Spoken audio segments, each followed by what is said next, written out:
Salut, ici EmiQuest, et voici mon résumé de l'histoire épique d'ascension au pouvoir, le magicien de la cour, banni vise L'histoire à débute devenir avec le notre plus personnage fort. principal, Si vous Alec, aimez mes qui passe son temps résumés, tranquillement à pêcher au n'oubliez bord de pas de l'eau. vous Un homme abonner étrange et l'approche d'activer et la lui demande cloche de s'il est notification. intéressé à apprendre à manier la magie. Leur entraînement commence aussitôt, et avant longtemps, Alec parvient à invoquer des flammes.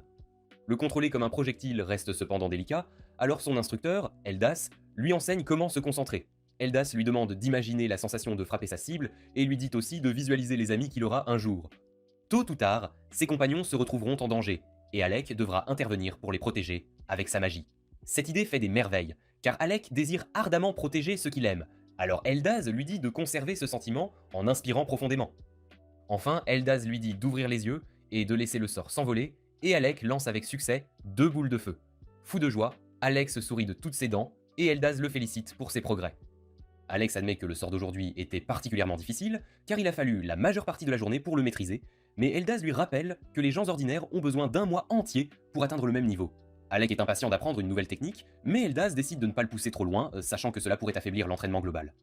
Pour se rafraîchir, Eldaz suggère de se détendre en pêchant davantage. Alex se plaint, disant qu'il trouve la pêche ennuyeuse et ne peut penser qu'à apprendre plus de magie. Essayant de ramener son élève enthousiaste à la réalité, Elvis dit à Alec qu'il est un mage doué par nature. Même sans personne pour le guider, il croit qu'Alec deviendra un mage exceptionnel. Comme la rivière qui coule sans résistance, Elvis lui dit de laisser le destin guider le reste. Cela laisse Alec se demander pourquoi Elvis a choisi de lui enseigner en premier lieu. Eldus semble incertain de la réponse, mais avant qu'il n'ait à le faire, il est sauvé en attrapant un poisson. Et bien qu'étant un brillant instructeur de magie, Eldus est hilarantement mauvais à la pêche, alors Alec intervient pour l'aider à le remonter. Ce moment allège l'atmosphère, et ils partagent un rire avant de clore la journée. Le lendemain matin, Alec reprend son entraînement. La nouvelle formule magique est plus difficile que la précédente, mais Eldas l'encourage, lui disant qu'il est plus que capable. Les jours passent, Alec apprenant un nouveau sort chaque jour. Pourtant, tout n'est pas qu'étude et effort. Un jour, les deux se retrouvent dans une confrontation enneigée grâce à des boules de neige alimentées par la magie. Mais les jours paisibles ne sont pas destinés à durer éternellement, et finalement, Eldas révèle qu'il quittera bientôt la capitale. Alec est anéanti par la nouvelle, sachant que cela signifie qu'ils ne se reverront probablement jamais, et Eldas ressent clairement la même chose. Mais même maintenant, Eldas a encore des conseils à donner. Il avertit Alec que si l'occasion se présente un jour de rejoindre la cour impériale en tant que magicien, il devrait la refuser. Alec ne comprend pas la raison, mais ce qu'il veut vraiment savoir, c'est pourquoi Eldas lui a enseigné la magie au départ. Eldas hésite, l'émotion se lisant sur son visage, mais il esquisse un doux sourire et dit que c'était parce que la mère d'Alec l'avait aidé il y a longtemps, quand elle était encore en vie. Ce furent les derniers mots d'Eldas à son élève, laissant Alec silencieux et secoué. Les années passent, et Alec, maintenant un homme adulte, fréquente l'Académie royale de magie, il n'a jamais oublié le professeur qui a changé sa vie, et dans sa quête de réponse, il découvre qu'Eldas avait autrefois obtenu son diplôme en tête de sa promotion. Il est bien devenu un mage de cour, mais pour des raisons inconnues, il fut plus tard exilé. Alec réalise maintenant que c'est probablement la source de la tristesse qui persistait toujours dans les yeux d'Eldas. Avec cela à l'esprit, Alec prend une décision audacieuse. Il se fixe pour objectif de réformer la structure de la cour impériale. Pour rembourser la dette qu'il doit à Eldas, Alec jure de faire la différence. Et cela commence en devenant lui-même magicien de cour. Le temps avance rapidement et Alec a atteint son but. Il sert maintenant comme mage de cour, mais cela change rapidement lorsque le prince Régulus annonce le renvoi d'Alec. Régulus se demande si Alec comprend même ses propres devoirs. Alec répond que son rôle est d'assister le prince avec sa magie, mais Régulus a clairement autre chose en tête. Il insiste davantage, demandant si Alec a rempli ce rôle lors de leur dernière mission, mais Alec n'a pas de réponse. Le prince explique qu'il est un guerrier, mène de front car c'est son rôle, et leur porteur de bouclier, X, bloque les attaques sans hésitation car c'est son rôle, et leur mage, Lenny, utilise des sorts de flamme pour repousser les monstres, car c'est son rôle. Mais Alec, par contraste, n'a toujours utilisé que des sorts de soutien et de défense. Régulus dit que ce n'est pas suffisant, pas pour quelqu'un portant le titre de magicien de cour, il se demande si Alec ne détient la position que de nom. Alec admet qu'il s'est limité à la magie de soutien jusqu'à présent, mais insiste qu'il y a une raison valable à cela. Régulus n'est pas intéressé à entendre sa version. Il l'interrompt et dit à Alec d'admettre simplement que tout ce qu'il connaît est la magie de soutien de base. Puis il le qualifie de pitoyable pour prétendre être plus que cela, et les autres interviennent aussi. Lenny se moque de lui, disant qu'il avertit toujours l'équipe de ne pas s'enfoncer trop loin dans le donjon, alors qu'en réalité, à ses yeux, il a juste peur. Alec est stupéfait par les mots venant de ses anciens coéquipiers, mais Lenny lui dit qu'elle s'était simplement tue jusqu'à présent. C'est le roi qui a placé Alec dans leur groupe, mais ils ont atteint leur point de rupture. Aucun d'eux n'est plus disposé à se retenir, et ils sont fatigués de traîner quelqu'un comme Alec tout en s'attaquant à des donjons dangereux. Régulus dit qu'il avait entendu dire qu'Alec était le meilleur de sa promotion à l'académie, mais il est évident maintenant qu'il est incapable de faire quoi que ce soit à moins que quelqu'un d'autre n'intervienne pour l'aider. Alec les supplie de le laisser s'expliquer, mais Régulus aperçoit quelque chose glisser sur le côté d'Alec. C'est une dague, et cela seul met le prince hors de lui. Il arrache l'arme à Alec et lui rappelle qu'il a donné un ordre direct interdisant aux roturiers de porter des armes. Alec essaie d'expliquer qu'il l'a apporté pour le prochain étage du donjon, car ils en auront besoin, mais Régulus n'a aucun intérêt à entendre des excuses. Il déclare que personne de son escouade n'est autorisé à agir de manière indépendante, et il dit que c'est exactement pourquoi il s'est opposé à l'intégration d'un roturier dans son groupe au départ, et il regrette de ne pas s'être battu plus fort contre cela. Régulus saisit alors Alec par les épaules, lui arrache la robe officielle du dos, et lui dit qu'il ne mérite pas de la porter. Il a fini de discuter, et tout ce que Régulus dit maintenant, c'est que leur équipe n'a pas de place pour quelqu'un comme Alec, alors il lui ordonne de partir, et Alec reste là, figé. Plus tard cette nuit-là, Alec se plonge dans l'étude, déterminé à apprendre tout ce qu'il peut sur le donjon. Il utilise la magie pour feuilleter plusieurs livres à la fois, examinant les plans d'étage et les données magiques avec une concentration précise. Il compile une analyse complète des menaces qui l'attendent au 30e niveau, et conclut que l'équipe de Régulus n'a pas la capacité magique de s'en sortir. Sa conclusion est basée sur la force des monstres, la difficulté du terrain et les taux d'échec connus des précédentes. Avec leur configuration de groupe actuelle, Alec est convaincu qu'ils n'en sortiront pas vivants. Alec souhaite que les choses se soient bien passées différemment, et il a sincèrement essayé d'être utile, mais au final il n'a tout simplement pas pu gagner la confiance du prince. Alors qu'il est sur le point d'abandonner, Alec réalise qu'il reste encore une option. Il sait que Régulus ne l'écoutera pas, alors il décide d'approcher le roi lui-même. Mais quand il atteint le château, il est refoulé à la porte car il n'est plus magicien de cour et les citoyens ordinaires ne sont pas autorisés à entrer sans approbation officielle. Pourtant, Alec refuse de partir et insiste qu'il détient des informations trop importantes pour être ignoré. À ce moment précis, Lenny apparaît pour rappeler à Alec qu'il a été renvoyé. Elle ricane qu'il n'est plus magicien de cour, juste un roturier ordinaire de plus. Elle dit qu'elle a entendu de nombreux récits sur sa prétendue brillance à l'Académie de magie, mais le voyant maintenant, elle se dit que ces histoires devaient n'être des mensonges. Une rumeur affirmait même qu'Alec avait battu des records dans le donjon de la capitale. Jusque-là, personne n'avait dépassé le 30e étage, mais Alec aurait atteint le 68e. Lenny a toujours douté de cette histoire, et maintenant elle se sent validée. Alec ne répond pas à ses piques et choisit de rester silencieux, car il a encore quelque chose d'urgent à livrer au roi. Il lui rappelle que c'est le roi lui-même qui l'a assigné à l'équipe de Régulus, et cela doit signifier que le roi lui faisait confiance. Le message qu'il porte est destiné à protéger le prince, et Alec croit que le roi l'écouterait s'il avait juste la chance de le transmettre. Lenny revient, semblant accepter la lettre, seulement pour la déchirer en morceaux juste devant lui. Elle dit qu'elle en a fini d'écouter les paroles d'un roturier, puis ordonne aux gardes de le jeter dehors sans ménagement. Plus tard, Alec réfléchit au fait que 4 ans se sont écoulés depuis l'obtention de son diplôme, et il se dit qu'il a vraiment fait de son mieux en tant que magicien de cour. Pourtant, il ressent le poids étu de l'échec et sait qu'il doit des excuses à Eldas. Au final, il n'a pas pu réformer la cour impériale comme il l'avait promis. Soudain, une voix familière l'interpelle, et Alec se tourne pour voir Georgia, une vieille amie du passé. 4 ans se sont écoulés depuis leur dernière rencontre, mais elle peut dire tout de suite que quelque chose ne va pas. Alex s'excuse pour l'ambiance morose, et Yora exprime sa frustration concernant le royaume de Galdana. Elle dit qu'elle en a marre de la façon dont cet endroit s'accroche à des idéaux dépassés sur le sang noble et la classe sociale, et comment la discrimination prospère encore à cause de ces conneries. Bien qu'elle soit clairement contrariée par ce qu'il a traversé, elle admet aussi être un peu contente que cela soit arrivé. Elle lui rappelle ce qu'elle avait dit autrefois, qu'un jour elle le ferait rejoindre son équipe, et c'est exactement pourquoi elle est venue dans la capitale. C'est sa chance maintenant. Alors Yora lui demande s'il aimerait replonger dans les donjons, cette fois avec son ancienne équipe. Elle lui dit qu'elle a vraiment besoin de sa force et qu'elle serait heureuse de l'avoir à nouveau à ses côtés. Alec est pris de court, car c'est un revirement complet par rapport à la façon dont le groupe de Régulus l'a traité. Autrefois, mage de cour rejeté pour être un poids mort, Alec portait le fardeau de l'échec et du doute. Mais heureusement, Nora ne prête aucune attention à tout cela. Elle voit au-delà de ses doutes et lui rappelle qu'il est bien plus que ce qu'il croit être. Elle lui dit qu'elle n'a besoin de personne d'autre, seulement de lui. Ces mots le touchent plus profondément qu'elle ne le réalise, et puis elle révèle quelque chose de plus. Son groupe s'était promis qu'un jour, ils reviendraient tous le chercher. Elle ne veut pas le presser s'il a d'autres projets, mais sa sincérité l'a déjà atteint. Alec accepte de les rejoindre, et Newhall l'accueille de nouveau dans leur escouade de rang A. Plus tard sur le chariot, Alec rêve d'une conversation passée où Elvis l'avait averti de ne pas faire partie de la cour.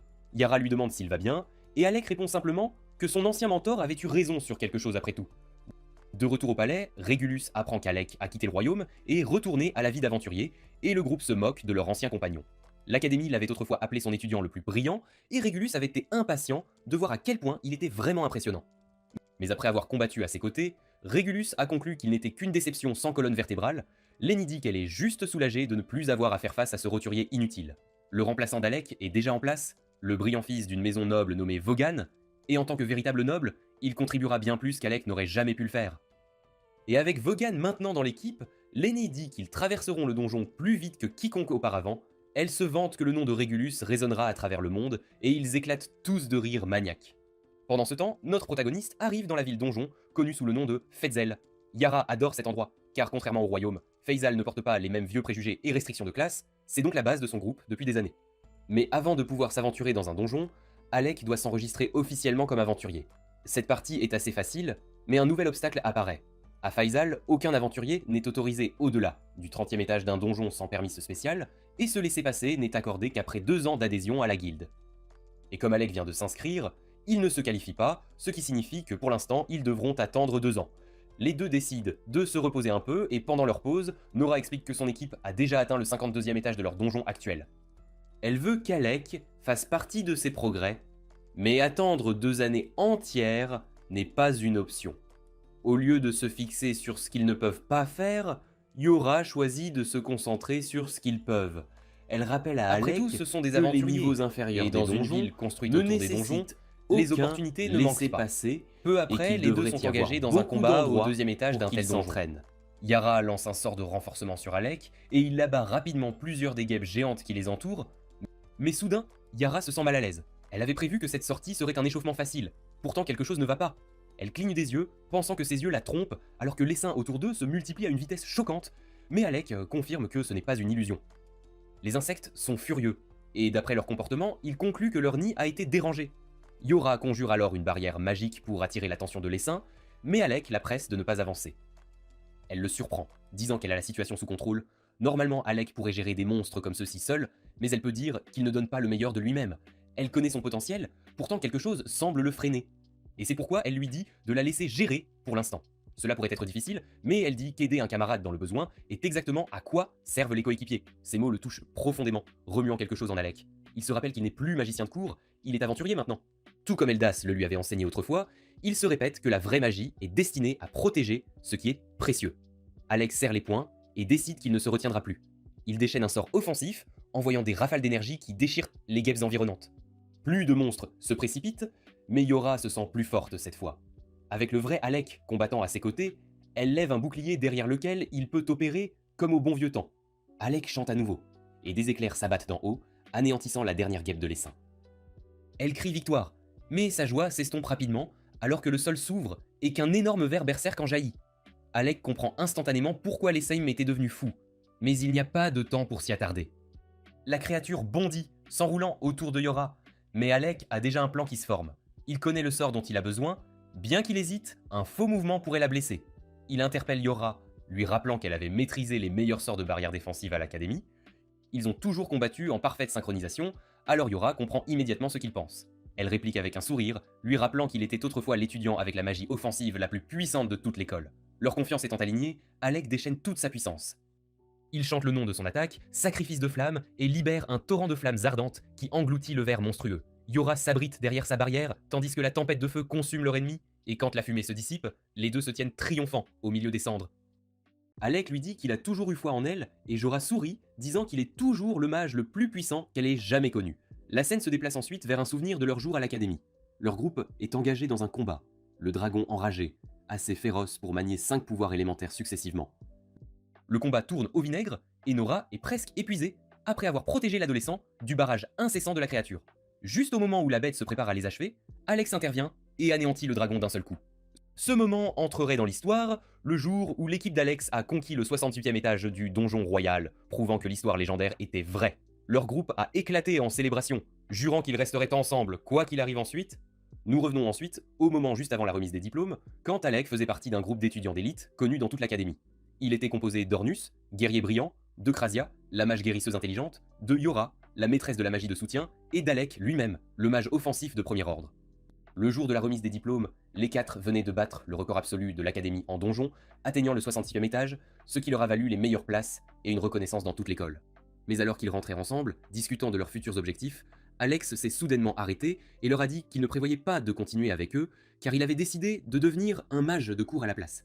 Ses coéquipiers étaient visiblement déçus, surtout Ornus, qui avait espéré qu'avec Alec à bord, il pourrait former l'équipe d'aventuriers la plus forte que le monde ait jamais vue. Pourtant, il respectait le choix d'Alec, sachant qu'il devait avoir ses raisons. Mais avant qu'ils ne se séparent, Yora a clairement fait savoir qu'elle n'abandonnait pas, et dès qu'Alec serait de nouveau disponible, elle serait là, l'attendant pour l'intégrer à son groupe. Cela nous ramène au présent, où Yora accueille joyeusement Alec dans l'équipe. Pour fêter ça, elle lui offre un repas chaud, mais il s'avère qu'elle ne supporte pas très bien l'alcool car après une seule chope de bière, elle marmonne déjà et tient à peine debout. En quelques instants, elle est inconsciente, affalée sur son siège, alors Alec pose sa veste sur elle pour qu'elle n'attrape pas froid. C'est alors qu'un homme apparaît soudainement derrière lui, commentant qu'Alec semble inhabituellement pensif pour un aventurier. Supposant qu'il n'est qu'un ivrogne aléatoire cherchant des ennuis, Alec choisit de l'ignorer et se détourne. Mais l'homme n'aime pas être ignoré et il balance sa bouteille avec colère sur Alec. Le verre se brise, mais Alec avait déjà activé un sort de barrière, bloquant l'attaque avec facilité. Il se prépare à répliquer, mais l'homme le surprend en l'appelant par son nom et en disant qu'il est à la hauteur des rumeurs. Puis, faisant glisser un permis de donjon sur la table, il dit à Alec de le considérer comme des excuses pour un test si grossier. Alec, toujours un peu irrité, se sent maintenant plus confus que tout. Il n'a aucune idée de qui est cet homme jusqu'à ce que Yora, encore groggy de son état d'ébriété, se redresse soudainement et demande ce que le maître de guilde fait ici. Alec se fiche sur place, réalisant que l'homme n'est autre que le maître de guilde lui-même. Le maître de guilde lui dit alors calmement qu'il aimerait voir de quoi l'ancien magicien de cour est vraiment capable et l'invite à venir sur les terrains d'entraînement pour une démonstration. Bientôt, ils arrivent à la chambre d'essai de la guilde où l'homme se présente enfin correctement en tant que Leviel Stance. Alec se souvient immédiatement d'avoir entendu des récits du passé de Leviel et il était autrefois membre d'une équipe d'aventuriers d'élite de rang S, donc Alec sait que ce combat ne sera pas facile. Pourtant, il est ravi car il y voit l'occasion parfaite d'aiguiser son avantage avant d'entrer dans un vrai donjon. Dès que le match commence, Alec ouvre avec un éclair, mais Leviel esquive rapidement et riposte avec une entaille d'eau tranchante. Alec réalise rapidement que la magie à distance ne sera pas efficace dans ce combat et qu'il devra s'approcher s'il veut avoir une chance dans ce duel. Mais avant qu'il ne puisse s'approcher, Leviel active des sorts d'amélioration corporelle, augmentant considérablement sa vitesse et sa force. Il se déplace si vite qu'Alec a du mal à le suivre du regard. Et quand Livio attaque enfin, Alec parvient à lever une barrière juste à temps, mais même avec le bouclier, l'impact le projette violemment contre le mur. Yora tressaille d'inquiétude, mais Alec se remet vite sur pied, assurant à tous qu'il va bien. Il admet que la vitesse l'a pris par surprise, mais maintenant qu'il l'a expérimenté une fois, il commence à réfléchir à des moyens d'y réagir. Puis un sourire se dessine sur son visage, car il se souvient que lorsqu'il servait le prince, il lui était interdit de prendre l'initiative au combat. Mais maintenant, en tant qu'aventurier, il n'a plus de telles contraintes, il n'est donc plus limité aux esquives et aux sorts de soutien. Canalisant sa magie dans son bâton, Alec le transforme en une lame lumineuse et charge droit sur Livio. En réponse, Livio lance une autre entaille d'eau, mais Alec la tranche avec aisance, réduisant la distance. Livio est impressionné, mais il doute qu'Alec puisse faire de même une fois qu'il commencera à donner des coups. Il renforce encore plus son corps et fonce à nouveau vers Alec, mais cette fois, Alec est prêt. Juste au moment où Livio entre à portée de frappe, elle déclenche un sort d'éclair caché qui explose en plein visage, l'étourdissant assez longtemps pour qu'Alec lui porte un coup direct avec sa lame magique. Livio trébuche en arrière, sincèrement surpris qu'Alec ait réussi à percer sa défense. Il comprend enfin pourquoi Yora parle toujours si bien de lui, mais le test est loin d'être terminé. Avec un sourire narquois, Levial active l'ancien artefact en sa possession, et alors d'énormes gantelets lumineux se forment autour de ses deux bras. Et un seul coup de ces gantelets s'abat sur le sol et laisse un putain de cratère derrière lui. Alec comprend instantanément qu'encaisser ne serait-ce qu'un seul coup de ces gantelets serait catastrophique. Il sait donc qu'il doit agir avec prudence. Pourtant, il refuse de reculer et lance un autre sort d'éclair, mais cette fois, l'effet ralentit à peine Levial. L'artefact que Levial a activé a un effet secondaire. Il régénère progressivement ses blessures. Cela signifie que plus ce combat s'éternise, plus les chances d'Alec de gagner diminuent. Réalisant qu'il doit empêcher Levial de guérir, Alec maintient la pression, lançant des frappes rapides. Mais aucun de ses coups ne porte, car la vitesse et les mouvements de Levial sont trop précis. Frustré, Alec le nargue, lui demandant s'il a trop peur de l'affronter de front. La provocation fonctionne, et Levial riposte, perdant sa précision et s'exposant juste assez longtemps pour qu'Alec le lacère à travers l'estomac. C'est l'ouverture qu'Alec espérait, il a donc enfin porté un coup solide. Mais il sait qu'il en faudra bien plus pour vaincre Liviol. Liviol charge à nouveau, et Alec lève une barrière, le coup de poing la transperce, brisant complètement le bouclier. Malgré tout, l'impact ralentit Livial juste assez pour qu'Alec lui porte un coup amplifié par un sort en pleine poitrine. Livial n'est pas prêt à perdre, alors il abat son poing avec une force dévastatrice, soulevant un gigantesque nuage de poussière qui recouvre le champ. Yora commence à s'inquiéter que Livial aille trop loin pour ce qui est censé être un test, car ce dernier coup semblait devoir assommer Alec, mais alors Alec apparaît derrière Livial et lui porte un dernier coup, avant que sa baguette ne se brise et qu'il ne s'effondre. Yora court le vérifier, et Livio admet qu'il a peut-être poussé les choses trop loin, et il déclare Alec vainqueur. Alors que Yora commence à soigner les blessures d'Alec, Orniz arrive, lassé d'attendre, et choqué d'apprendre qu'Alec vient de combattre Livio.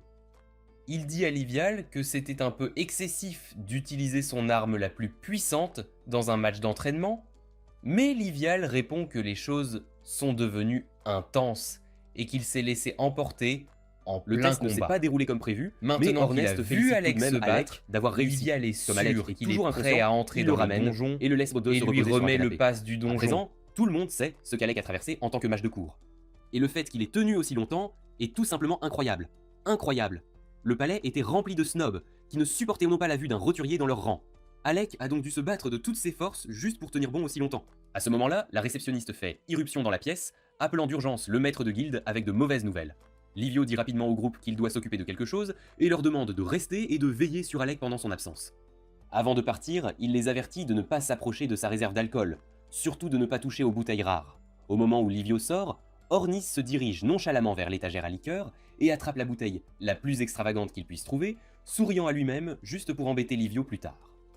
Puis, redevenant sérieux, il demande à Georgia de lui raconter toute l'histoire du temps d'Alec en tant que mage de cour. Jusqu'à présent, il n'avait entendu que des bribes vagues et des rumeurs. Et ce qu'il entend le stupéfie. Le travail d'Alec était de servir de protecteur personnel du prince, mais il lui était interdit de porter une épée ou d'utiliser toute magie qui pourrait éclipser le prince. Il était utilisé pour transporter les fournitures et gérer l'inventaire pendant leur voyage. Et le pire, c'est qu'après avoir été forcé de ne compter que sur des sorts de soutien, le prince a eu le culot de le traiter d'inutile pour ne pas utiliser de magie d'attaque. Ce dernier détail déconcerte Ornest, qui a toujours pensé qu'Alex était spécialisé dans la magie offensive. Yora confirme que c'est vrai. Alex a fait des efforts considérables pour apprendre des sorts de soutien, juste pour rester dans les bonnes grâces du prince, même si cela ne lui convenait pas. En entendant tout cela, Ornest est furieux. Les mauvais traitements qu'Alec a subis sont bien pires que ce qu'il imaginait.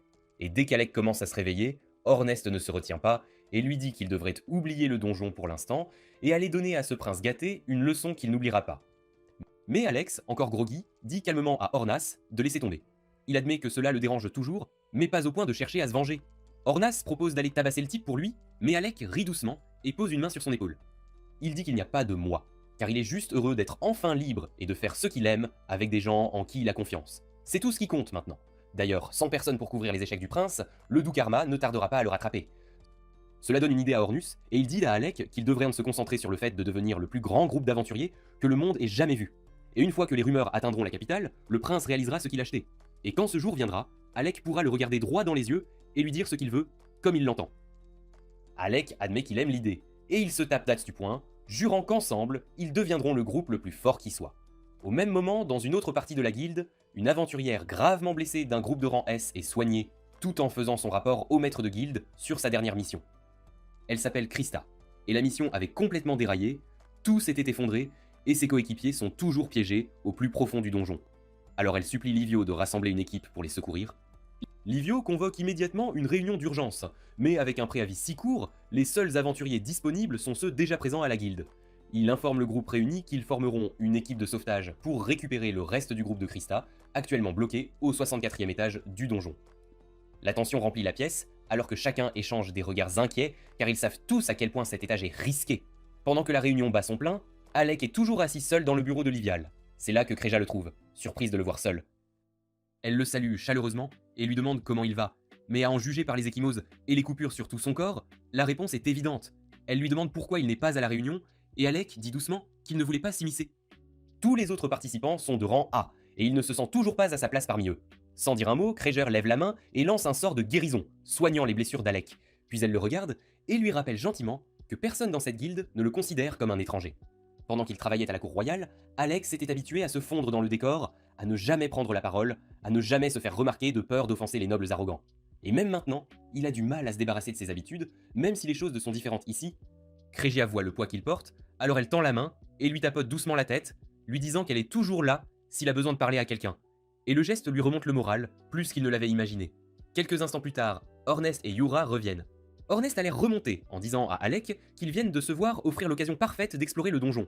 Il le met au courant de la mission de sauvetage et ajoute que la zone où il se dirige est surnommée le tueur de tanks. Et la raison est que la magie de guérison est complètement annulée à l'intérieur. La seule façon de récupérer est avec des potions, ce qui signifie que la survie est beaucoup plus difficile. Alec est surpris que Krasja ait accepté une mission comme celle-ci, étant donné à quel point elle dépend des sorts de guérison.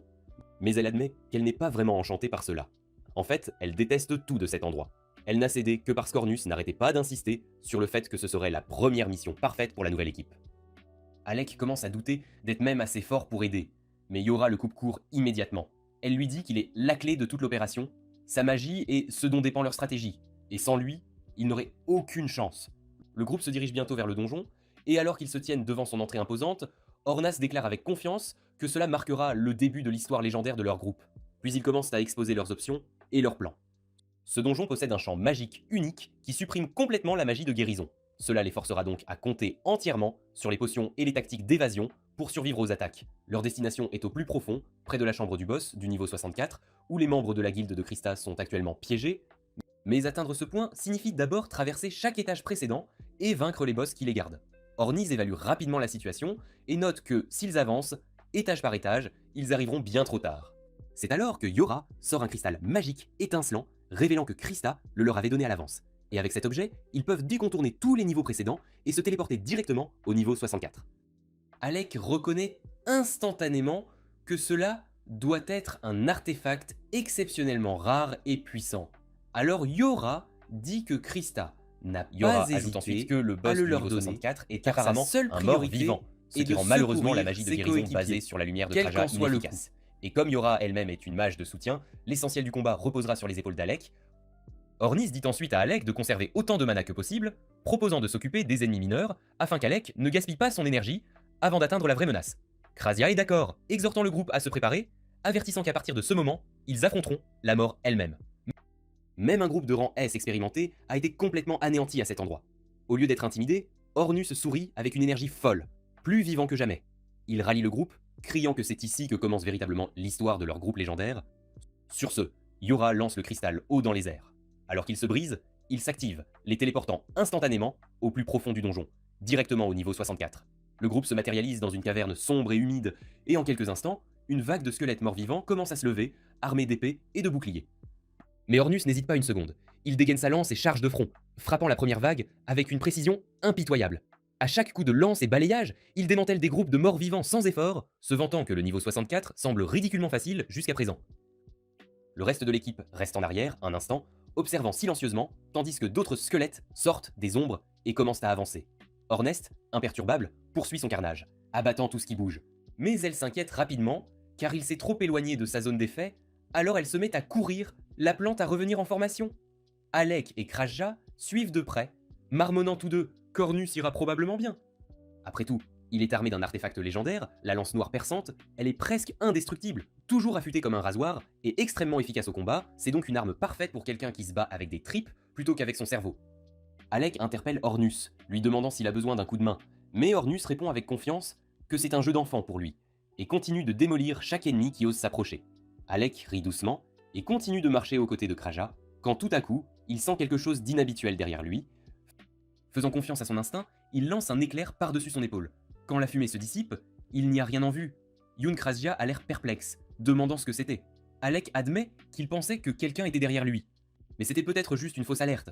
Toujours mal à l'aise, il tire son épée et s'élance en avant, fendant l'air devant lui. Sa lame entre en collision avec quelque chose d'invisible qui se révèle soudain être la faucheuse. Ornus sourit et commente qu'Alex n'est pas en forme comme il l'avait supposé, ajoutant qu'il avait senti l'ennemi invisible plus tôt, mais n'avait pas pu s'en occuper lui-même. La faucheuse riposte, repoussant Alec d'un coup, mais Alec récupère rapidement, dévie le coup et se retire vers Ornus.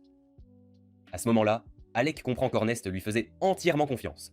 Comptant sur lui pour gérer les menaces venant de derrière sans avoir besoin de regarder en arrière, c'est un sentiment qu'Alec n'avait pas ressenti depuis des années, une vraie camaraderie, et cette prise de conscience allume en lui une poussée de force. Il bondit en l'air, brandissant son épée enchantée, et délivre un coup net et puissant qui transperce la faucheuse, la tuant, instantanément. Il se tourne ensuite vers Yora et lui demande si elle était au courant aussi. Elle s'excuse immédiatement d'avoir gardé le silence, tandis que Krasja lui dit en plaisantant de blâmer Ornus, puisque c'était son idée au départ. Alex sourit et dit à Ornus qu'il lui en doit une, ce à quoi Ornus répond qu'ils parleront des faveurs après être réellement sortis vivants de ce donjon. Les 4 coéquipiers se regroupent maintenant côte à côte, prêts à affronter ce qui vient ensuite. Peu après, Alec et Ornus se lancent tous deux dans l'essaim de morts-vivants, tranchant et déchirant les squelettes dans toutes les directions tandis que Joram fournit un renfort magique depuis l'arrière. Ornus est dans son élément, réalisant des manœuvres spectaculaires et éliminant chaque squelette sur son passage.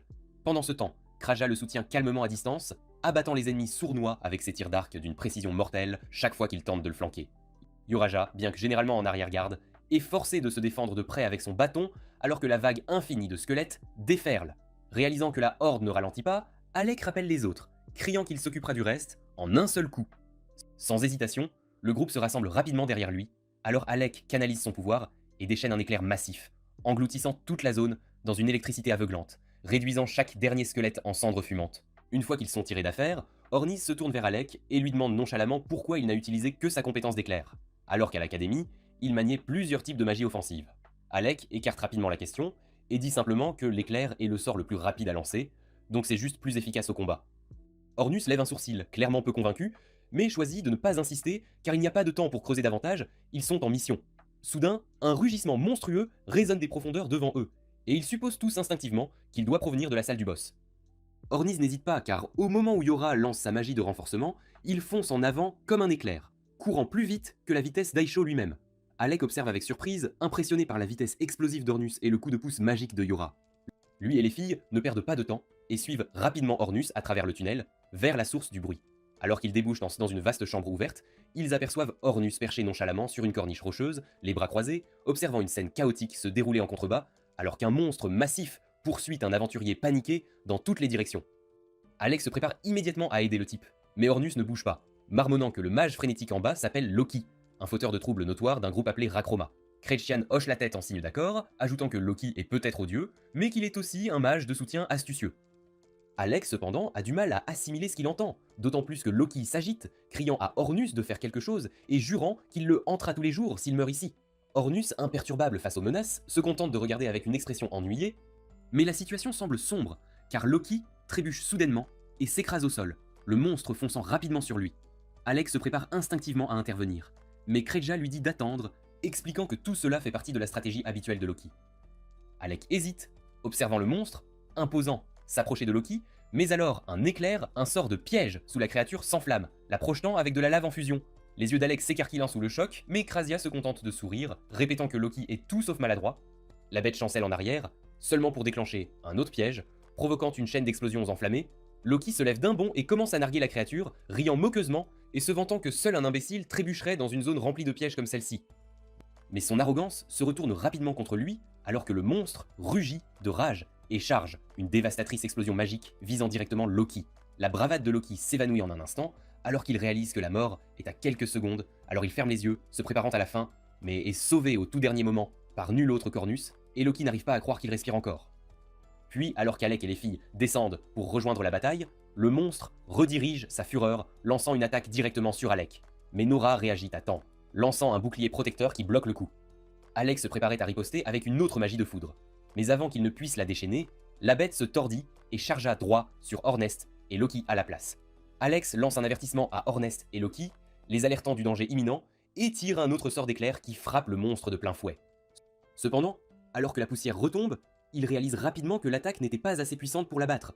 Ornest remarque la créature se rapprochant rapidement de lui, alors il recourt à une manœuvre désespérée, chargeant droit sur la bête et se glissant entre ses pattes d'un mouvement rapide. Il lance ensuite Loki vers Kraja, qui tombe au sol à côté de lui. Nora ordonne rapidement à Kraja d'emmener Loki sur la corniche, pendant qu'il s'occupe du monstre. Ornus prend rapidement position, tirant sa lance en préparation du prochain affrontement. Ils attendent que Krasia assure la sécurité de Loki, puis se préparent à l'ultime confrontation. Yora lance un sort d'amélioration très puissant, augmentant considérablement toutes les statistiques d'Ornus, le poussant à charger la créature directement. Il évite habilement son attaque, s'élance dans les airs et enfonce sa lance directement vers le visage de la créature. Pourtant, le monstre se révèle bien plus résilient que ce qu'ils avaient anticipé, le secouant violemment et le projetant lourdement au sol.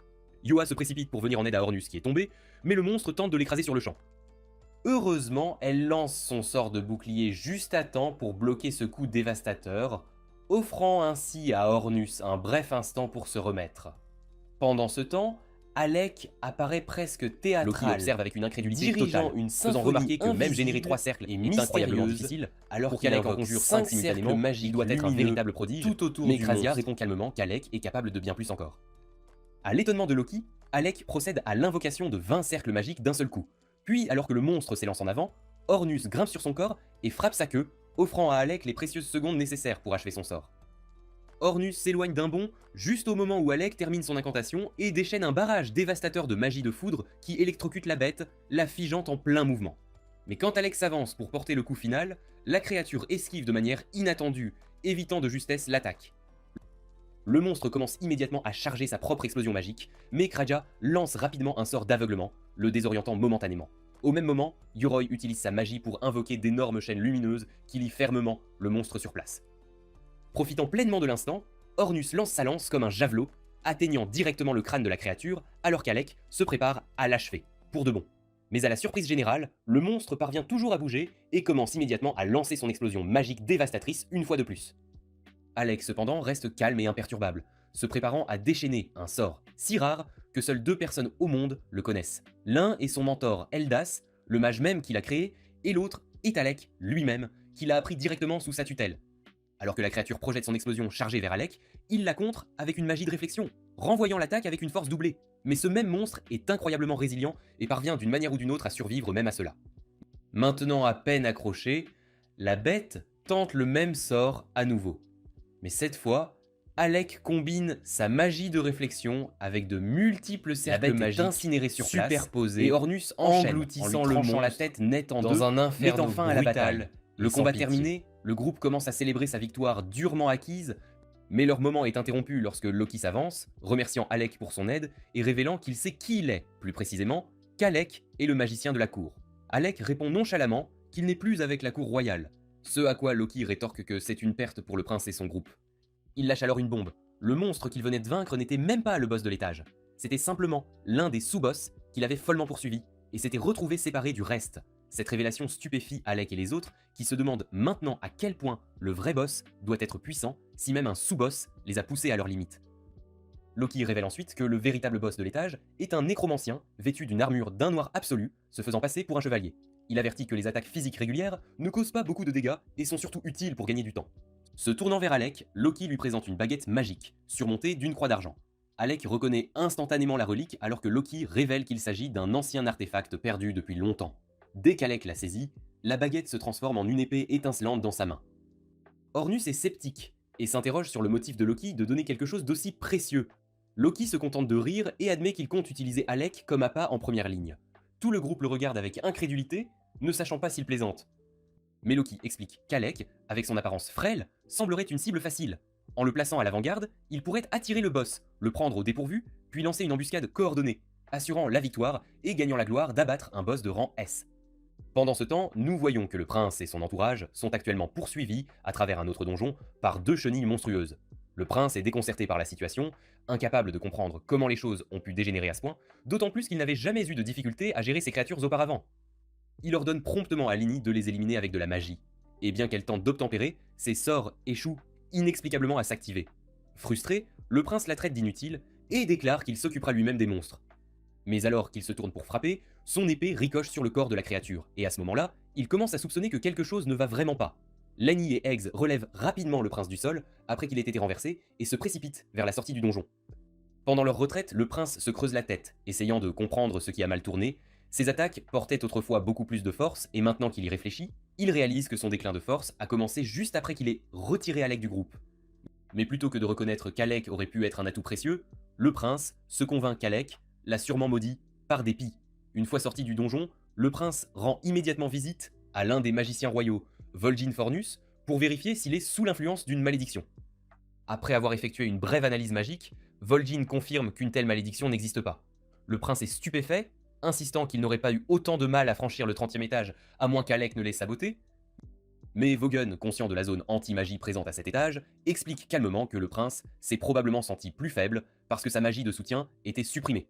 Le prince se moque de l'explication, rejetant la magie de soutien comme une camelote inutile dont seuls les faibles comme Alec dépendent. Vogun fait de son mieux pour rester professionnel, même si le prince continue de divaguer avec une arrogance sans fondement. Pourtant, il trouve inhabituel qu'Alec n'ait pas averti le prince du champ anti-magie auparavant, étant donné qu'Alec est l'étudiant renommé qui a jadis atteint le 68e étage. Le prince rit avec dédain, disant à Vogun qu'il n'y a aucune chance que quelqu'un d'aussi pathétique qu'Alec puisse réellement accomplir un tel exploit, et affirme que ce ne doit être qu'une rumeur que les roturiers font circuler entre eux. Vogun n'essaie même pas d'argumenter car il n'y a tout simplement pas de raisonnement possible avec un tel niveau de délire. Mais à ce moment-là, un garde royal entre dans la pièce et informe le prince que le roi souhaite lui parler concernant la situation d'Alex. Le prince sourit, confiant que son père le soutiendra. Cependant, à son arrivée, le roi commence immédiatement à raconter une histoire sur Eldas. Il explique qu'Eldas était autrefois un magicien royal qui avait été exilé il y a des années, et selon les mots du roi, était un fou remarquable. Eldas, bien qu'étant un noble, avait eu l'audace de se tenir devant le roi de Geldana et de déclarer qu'à moins que le traitement des roturiers et des magiciens de la cour ne change, une grande tragédie s'abattrait sur la nation. Le prince l'interrompt, affirmant qu'Eldas méritait d'être banni, puisqu'aucun noble ne devrait oser parler au roi sur un ton aussi audacieux. Mais le roi clarifie qu'Eldas n'a pas été traité de fou pour ses paroles. Après avoir été dépouillé de son rang noble et chassé, Eldas s'est inscrit à l'Académie royale de magie. Là, il a réduit ses critiques au silence grâce à un talent extraordinaire et a obtenu son diplôme avec les honneurs. Pourtant, malgré avoir acquis célébrité et prestige, Pendant son service, il a pris la décision déconcertante que les roturiers de n'étaient retourner pas au inférieurs à château eux et de exhortant à servir changer à ses nouveau vues, comme jusqu'au magicien de la jour cour où Eldas a mystérieusement disparu. À l'époque, le roi avait ignoré les avertissements d'Eldas, mais récemment, il a commencé à réfléchir si l'homme n'avait pas eu raison. Ce doute est précisément la raison pour laquelle il a ordonné au prince d'explorer le donjon, car il voulait déterminer si la noblesse rendait vraiment quelqu'un supérieur au roturier, et basé sur l'état actuel du prince, le roi admet qu'il s'est peut-être trompé. Il déclare que le moment est venu d'abolir leur politique de discrimination dépassée, et à l'avenir, il a l'intention d'embaucher en fonction du talent, indépendamment de la lignée. Le prince est sans voix, choqué par ce qu'il entend, et insiste qu'une telle politique ternirait la réputation de la famille royale si les roturiers étaient traités comme des égaux. Le roi reconnaît calmement que c'est lui qui a élevé le prince avec ses croyances. Mais les temps ont changé, et eux aussi doivent changer. Le prince proteste, arguant qu'associer avec des roturiers comme Alec n'apporte que le désastre, citant sa propre situation comme preuve. Mais avant qu'il ne puisse continuer, un garde s'avance et tend à Régulus les restes d'une note déchirée qu'Alec avait écrite. Le roi explique qu'avant le départ d'Alec, il avait préparé un guide détaillé spécifiquement conçu pour aider Régulus à naviguer au 30e étage du donjon, mais il allait été détruit par Laini avant que le prince n'ait eu la chance de le lire. Régulus est stupéfait par la révélation et submergé, il dit tranquillement à son père qu'il ne se sent pas bien et s'excuse de la pièce. Alors que Régulus quitte la chambre, le roi se tourne vers Voguin et lui demande discrètement que, malgré les défis que cela pourrait présenter, il lui serait reconnaissant si Voguin pouvait soutenir Régulus au mieux de ses capacités. Voguin hoche la tête et assure au roi qu'il fera tout en son pouvoir. Au même moment, Régulus sombre dans une dépression nerveuse, car si Alec possédait vraiment un talent et une perspicacité remarquables depuis le début, alors la dure vérité est que lui-même pourrait avoir été le problème. Et il ne peut tout simplement pas accepter cette réalité. Au même moment, du côté d'Alec, il est en train de demander à Loki d'expliquer pourquoi il ne veut pas qu'il utilise la magie contre le prochain boss. Alec comprend que les artefacts portent un pouvoir immense, mais ce boss particulier est censé être immunisé contre les attaques physiques, et il ne croit pas que l'épée seule sera efficace. Cependant, Loki clarifie qu'il n'a jamais eu l'intention qu'Alec le vainque réellement avec l'épée. Il veut juste qu'Alec agisse comme un combattant, au corps à corps, pour empêcher le boss d'anticiper une attaque magique. Le reste du groupe comprend la stratégie, mais Crégia reste confuse quant à la raison pour laquelle ils doivent tromper le monstre en premier lieu. Loki explique ensuite que ce boss possède une intelligence égale à la leur. Alec trouve l'affirmation difficile à accepter, et Loki comprend le scepticisme. Pourtant, tout ce qu'il demande, c'est qu'Alec se fie à sa lame, au moins jusqu'à ce qu'il donne le signal, et Alec accepte finalement de suivre le plan. Cela réglé, Loki se tourne vers Krasia et dit qu'il a besoin de son aide pour quelque chose. Il faudrait trop de temps pour atteindre ses alliés à pied, alors il a l'intention d'utiliser la magie de téléportation. Le seul problème est qu'il n'a pas actuellement assez de mana pour lancer un sort seul, alors il demande de l'aide pour compléter le rituel. Le groupe panique immédiatement en entendant les mots « magie de téléportation », puisque c'est un secret national étroitement gardé, et même en être conscient pourrait les mettre en grave danger. Mais étant donné les circonstances, ils décident de prendre le risque, tout en acceptant en plaisantant que si tout tourne mal, ils blâmeront juste Loki. Alors que Loki commence à dessiner le cercle de téléportation et à guider Créja à travers le processus, Alec prend un moment pour tirer Yora à part et lui demande si Loki est quelqu'un en qui il peut vraiment avoir confiance. Yora admet qu'elle n'apprécie personnellement pas l'attitude de Loki, mais quand il s'agit de choses sérieuses, il est absolument fiable. Pour étayer cela, elle dit à Alec qu'il y a 2 ans, Loki a mené avec succès un raid à grande échelle sur un donjon de haut niveau, et grâce à sa planification exceptionnelle, toute la mission a été accomplie sans une seule victime.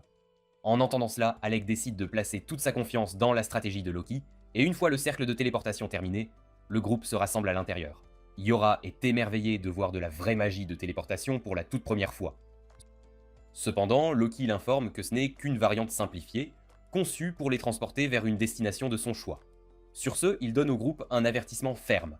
Ils arriveront directement devant le boss, ils doivent donc être prêts au combat dès leur arrivée.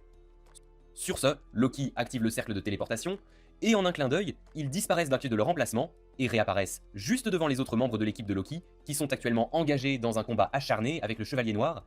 Les 2 alliés ont fait de leur mieux pour retenir la créature, Mais malgré leurs efforts, ils n'ont infligé que peu de dégâts et sont maintenant visiblement à court d'endurance. Heureusement, Ornest se précipite juste à temps pour couvrir leur retraite. Il engage le chevalier de front, attirant son attention. Et pendant que le chevalier se concentre sur Ornest, Alec tente de lancer une attaque furtive par derrière, mais l'ennemi réagit instantanément, bondissant en l'air pour éviter le coup. Le chevalier charge ensuite Alec et Ornest, tandis que Loki et Krasja se déplacent rapidement pour aider Rywell et Marbel, les aidant à se retirer en sécurité. L'armure du chevalier est incroyablement dense, et d'après ce qu'ils peuvent dire, il n'y a pas de corps réel à l'intérieur. Mais cela ne fait aucune différence pour Ornus, car il se précipite à nouveau, frappant le chevalier. L'ennemi tente de sauter par-dessus lui, mais Ornus était prêt pour cela et a épinglé la cape du chevalier avec sa lance dans le sol, créant une ouverture parfaite pour qu'Alec tranche la tête du chevalier. Alors que le lourd casque d'acier s'écrase au sol, Alec se demande si cela a suffi à l'achever. Mais dans des batailles comme celle-ci, les choses ne sont jamais aussi simples. Le chevalier commence soudainement à bouger à nouveau, et des tentacules grotesques jaillissent d'au-dessus de son cou maintenant exposé. Il devient donc clair qu'il s'agit d'un cavalier sans tête mort-vivant, et que la créature qu'ils avaient tuée plus tôt devait être sa monture. Pendant un bref instant, Alec se perd dans ses pensées, et au moment où il revient à la réalité, le Dullahan est déjà en l'air et descend vers lui avec une puissante attaque. Alec lève son épée en panique pour bloquer le coup et parvient à peine à le supporter. Le monstre est plus rapide et plus fort qu'avant, confirmant le soupçon d'Alec qu'il s'était retenu plus tôt. Donc à partir de ce moment, le combat ne fera que s'intensifier, mais heureusement, il n'a pas à l'affronter seul. Pendant qu'Alec tient bon, Jorah lance continuellement des buffs sur Ornest, et une fois qu'il est pleinement chargé, Ornest se lance en avant et assène un coup brutal au chevalier, donnant à Alec juste assez d'ouverture pour repousser la créature. Alec est stupéfait par la résilience de l'armure du chevalier, car si son arme n'était pas un puissant artefact, elle se serait brisée il y a longtemps sous la pression de coups aussi féroces. Pire encore, le fait que leur adversaire soit mort-vivant signifie que peu importe le nombre de fois qu'ils parviennent à le renverser, il se régénérera toujours et se relèvera. Et en parlant de ça, le chevalier récupère soudainement sa tête coupée et la rattache à ses épaules avant de déchaîner un hurlement assourdissant qui secoue tout le champ de bataille, laissant tout le monde momentanément désorienté. Immédiatement après, il se fixe sur Alec et lui assène un coup de pied brutal de toute sa force, le projetant en arrière à une vitesse alarmante. Heureusement, juste avant qu'il ne s'écrase contre le mur, Jorah lance un sort de barrière qui amortit l'impact. Elle se précipite pour le vérifier, et Alec la rassure qu'il va bien. Il n'avait juste pas anticipé que le chevalier possède une telle prouesse martiale raffinée. Et sans la réaction rapide de Jorah avec la barrière, il y a une réelle chance qu'il n'aurait pas survécu à ce coup. Avec cela en tête, il se tourne vers Loki et lui demande combien de temps il doit encore continuer à se battre en utilisant uniquement l'épée. Loki, toujours en train de terminer ses préparatifs, dit à Alec qu'il doit tenir encore 5 minutes. Plus facile à dire qu'à faire car Alec a failli mourir il y a un instant et il ne lui reste que 3 potions. Pendant ce temps, Orniz a du mal à rester debout, criant à Alec de se remettre au combat. Ensemble, les deux continuent, faisant de leur mieux pour maintenir le chevalier engagé jusqu'à ce que le compte à rebours de 5 minutes de Loki soit enfin terminé. Une fois sa mise en place achevée, Loki active un cercle magique massif et commence à rire, attirant l'attention de tous. Le spectacle provoque la panique chez le chevalier, alors il charge directement Loki et le lacère à travers la poitrine. Mais cela, il s'avère, était tout selon le plan, car le Loki qui l'a frappé n'était rien de plus qu'une illusion, et le grand cercle de sorts était simplement un leurre, conçu pour attirer l'ennemi dans un piège soigneusement tendu. À cet instant, la glace commence à se cristalliser sous les pieds du chevalier, tandis que le vrai Loki observe du haut d'une tour voisine. Au même moment, Ornus déclenche un piège de téléportation, conçu plutôt par Loki et Kraja, qui le déplacent instantanément derrière le chevalier, lui donnant l'occasion de frapper et de le pousser en avant. Juste à ce moment, Marmos saute d'une arche en hauteur, visant une lourde entaille descendante. Le chevalier esquive de justesse le coup, mais cela aussi est anticipé. Loki a ensuite placé un autre piège de glace caché qui s'active au contact, affaiblissant la vitesse de mouvement du chevalier avec un malus de gel. Réalisant que Loki est le cerveau derrière la manipulation du champ de bataille, le chevalier commence à escalader la tour pour l'éliminer directement. Loki tire une lame magique pour se défendre, mais Ryweld est visiblement préoccupé car Loki n'a pas la puissance brute pour se mesurer au chevalier. Bien qu'il ait demandé à Jorah d'appliquer une amplification de force septuple plus tôt, la tension sur son corps est immense et il tient à peine. Pourtant, pendant que Loki retient l'attention du chevalier, Yoram prépare et lance un sort de liaison de haut niveau pour le maîtriser. Le sort réussit, mais pas avant que le chevalier n'assène un coup puissant à Loki, le faisant tomber du bord de l'arche et le précipitant vers le sol. Pourtant, même en chute libre, Loki reste calme et imperturbable, car tout se déroule exactement comme il l'avait imaginé. Et alors qu'il tombe, il regarde Alec et avec un sourire en coin, lui crie que la scène est prête et qu'il est temps de mettre fin à cette bataille, et il accepte joyeusement. Alec commence alors à déployer un vaste réseau de cercles magiques autour du chevalier, et Loki est impressionné, car c'est encore plus que ce qu'il a utilisé contre le boss précédent. Mais après tout ce qu'Alec a déjà enduré, son corps commence à céder sous la tension de maintenir un travail de sort aussi avancé. Il se force à se redresser et lance le sort d'accélération de foudre, qui inflige de lourds dégâts. Mais le chevalier parvient toujours à bouger et commence à se libérer du sort de retenue que Yoran lui a imposé. Elle lutte pour le maintenir en place, mais à ce rythme, le chevalier se libérera d'une seconde à l'autre, alors elle crie à Alec de l'achever tout de suite. Bien sûr, c'est beaucoup plus facile à dire qu'à faire, puisque le corps d'Alec est sur le point de lâcher. Et cela marque la deuxième fois aujourd'hui qu'il utilise une incantation d'un tel niveau, et la perte soudaine de mana aurait assommé presque n'importe qui d'autre. Alec ne fait pas exception, mais il a bien plus en jeu maintenant. Alors, peu importe la douleur, il serre les dents et persévère, achevant la séquence d'incantation de l'un de ses sorts ultimes. Un dragon de foudre prend forme, et dès qu'Alec le libère, il déchire la nuit, la vaporisant à l'impact et mettant fin à la bataille. La menace enfin écartée, Alec s'effondre au sol, épuisé, et marmonne une blague sur l'importance d'avoir des coéquipiers fiables quand sa vie est en jeu. Yara s'approche et le corrige, affirmant que c'était plutôt eux qui comptaient sur lui tout le temps, car il n'aurait jamais eu la moindre chance sans son aide. Orny semble juste soulagé qu'Alec soit redevenu son moi habituel, inarrêtable, et sur une note plus légère, il évoque le pari d'avant, et Alec se souvient que juste avant le combat, Orniz avait déclaré que celui qui s'évanouirait en premier devrait relever un défi. Techniquement, Alex vient de perdre ce pari il y a un instant, mais comme cela s'est produit après la fin de la bataille, Ornus décide d'être indulgent avec lui. Il dit que le seul défi est le suivant. Alex n'est plus autorisé à garder les choses pour lui. Si quelque chose le préoccupe, que ce soit Ornus, Georgia ou Crégia, il doit en parler à au moins l'un d'eux pour qu'il puisse l'aider, et Alec sourit et accepte sans hésiter. Ruel s'approche ensuite pour exprimer sa gratitude à Alec et aux autres pour leur assistance. Marble veut aussi le remercier, bien que son approche soit un peu plus directe, et elle lui dépose un baiser sur la joue, ce qui horrifie visiblement Jorah. Marble demande ensuite si Alec serait intéressé à faire équipe pour un raid de donjon un jour, mais Jorah intervient rapidement et déclare fermement qu'Alec est le mage de leur groupe, donc Marble ne peut pas simplement le revendiquer pour elle-même. Et puisque l'équipe Rachroma a une énorme dette, Rywell, en tant que chef, propose de lui rédiger une recommandation officielle. Alec semble d'abord perplexe à la mention d'une recommandation, alors les autres lui expliquent que pour être promu au rang S, un aventurier doit recevoir l'approbation d'un groupe de rang S, ainsi que celle du maître de guilde. Obtenir l'accord du maître de guilde ne devrait pas être trop difficile. Alors Ru assure à Alec qu'il s'occupera de tout de ce côté-là. Une fois la conversation terminée, Alec récupère la pierre magique du chevalier, concluant officiellement la mission de sauvetage de Rachroma avec un résultat parfait. Puis, de retour à la guilde, la réceptionniste félicite chaleureusement Alec pour le succès et lui dit qu'il est devenu un sujet de conversation fréquent ces derniers temps. Elle lui demande ensuite s'il a pu se reposer après l'intense bataille, mais Alec répond qu'il se sent très bien. Sur ce, elle lui remet sa récompense, et Alec se prépare à partir. Mais juste avant qu'il ne puisse s'en aller, Labial l'arrête et l'informe qu'un visiteur du royaume de Galdana l'attend. Cela prend Alec au dépourvu, car il n'a plus aucun lien avec le royaume, mais il accepte d'écouter le visiteur, et découvre qu'il s'agit de Vogan.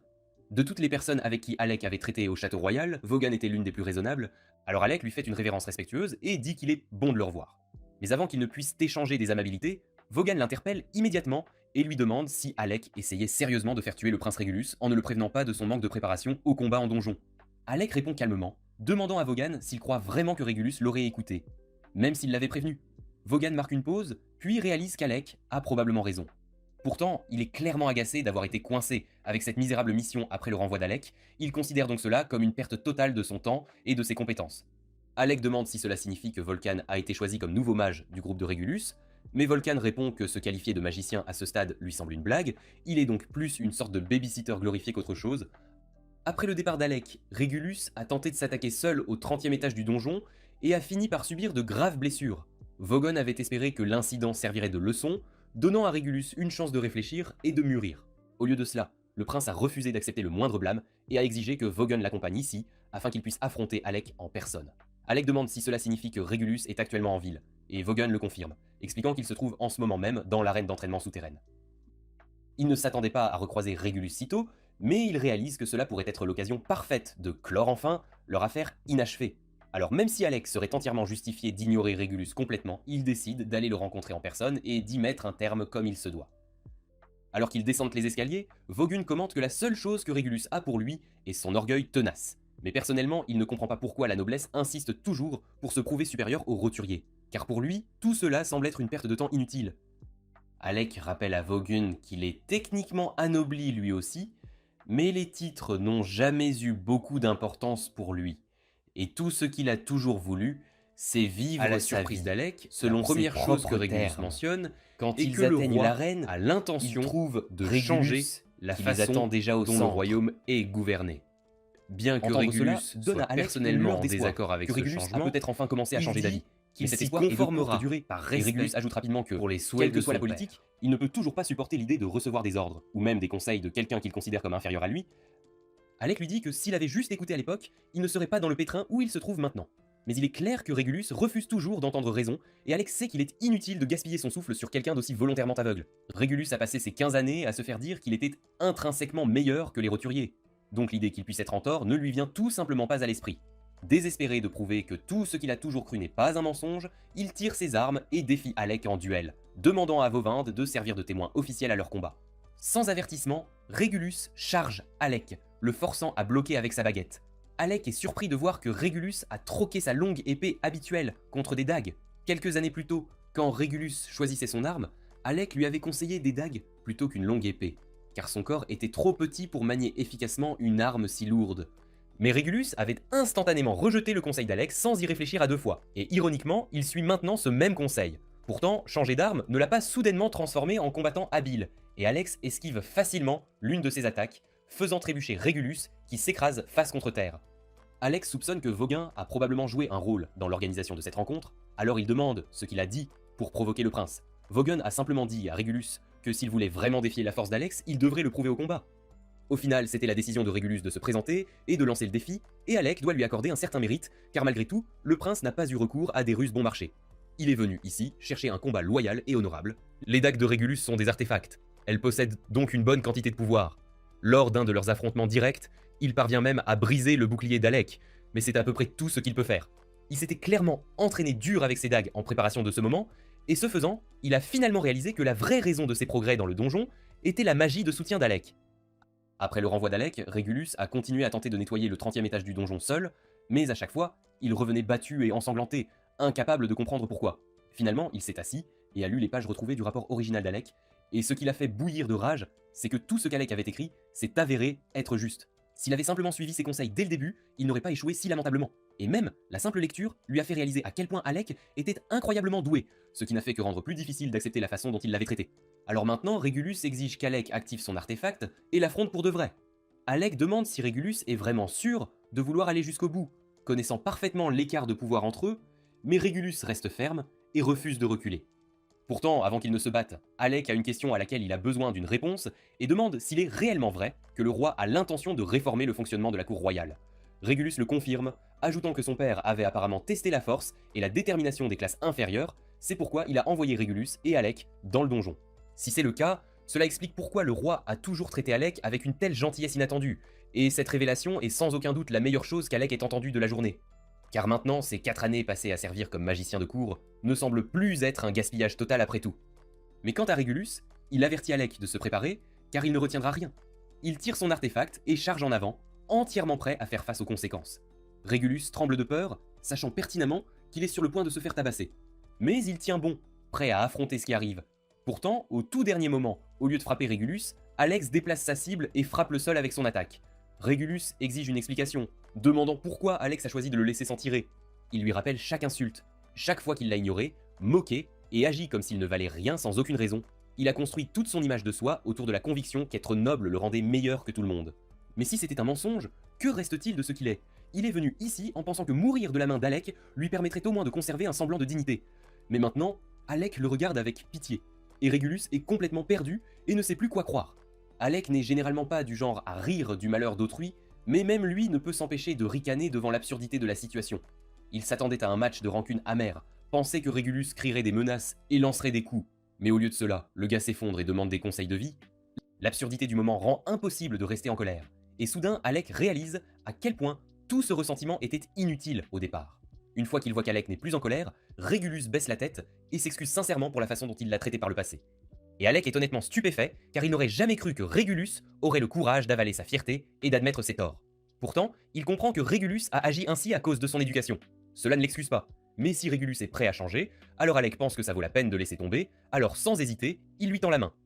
Régulus tend la main, sur le point de l'accepter, mais à la dernière seconde, il se rétracte, se sentant encore un peu trop gêné pour aller jusqu'au bout, et il veut conserver un peu de fierté. Au lieu de cela, il sort l'ancienne cape de magicien de cour d'Alec et s'excuse de la lui avoir prise ce jour-là. Il dit à Alec qu'il peut la récupérer s'il le souhaite, et il présente également une lettre du roi lui-même, déclarant qu'une place est ouverte à la cour royale pour Alec, s'il choisit un jour de revenir. Alec lève un sourcil et demande si le roi lui ordonne de revenir.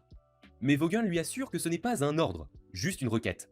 Alec hoche la tête, puis dit qu'il n'a pas besoin de la cape ni de la lettre, car il est parfaitement satisfait de son groupe actuel et n'a aucune intention de les laisser derrière lui à nouveau. Régulus accepte sa réponse sans se plaindre, mais insiste pour qu'Alec prenne la cape quand même, parce qu'elle lui appartient. Puis il dit à Vaughan qu'ils ont fini ici et qu'il est temps de partir car il n'y a plus rien à dire. Mais alors qu'il s'éloigne, un léger sourire étire ses lèvres, et il est clair que lui et Alec ont enfin fait la paix avec leur passé. Le lendemain, Alec retrouve le groupe et demande si quelqu'un a du temps pour traîner.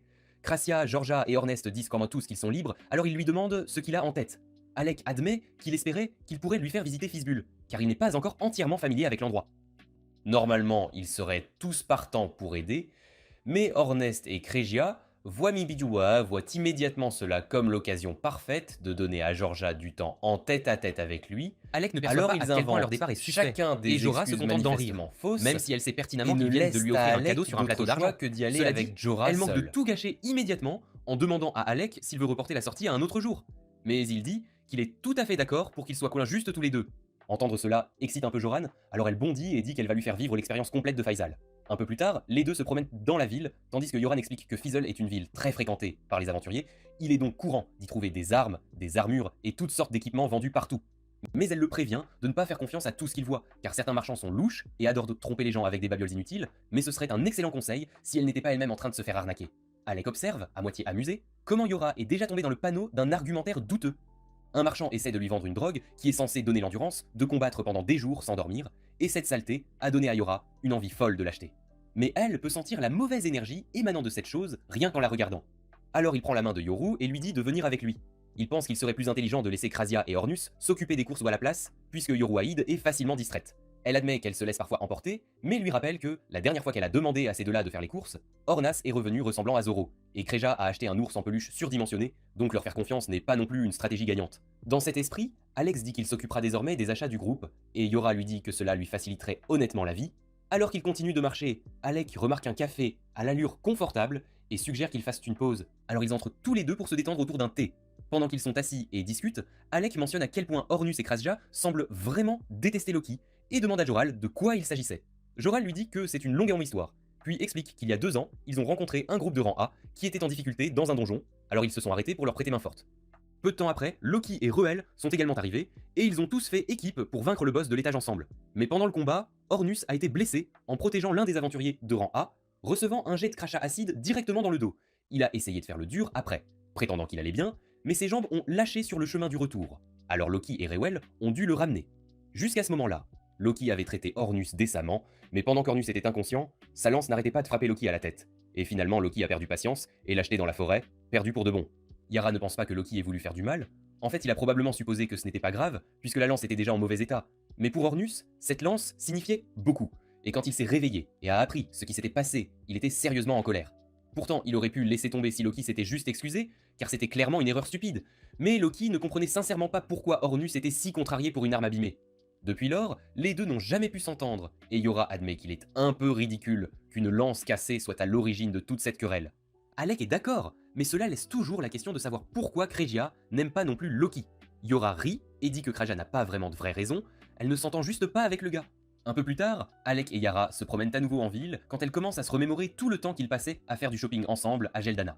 Ils mettaient leur or en commun pour acheter des objets de soins, et elle se souvient même comment Crazy avait un jour essayé de concocter ses propres potions, mais chaque tentative s'était transformée en désastre. Alors qu'ils continuent de marcher, Mira s'arrête soudainement net.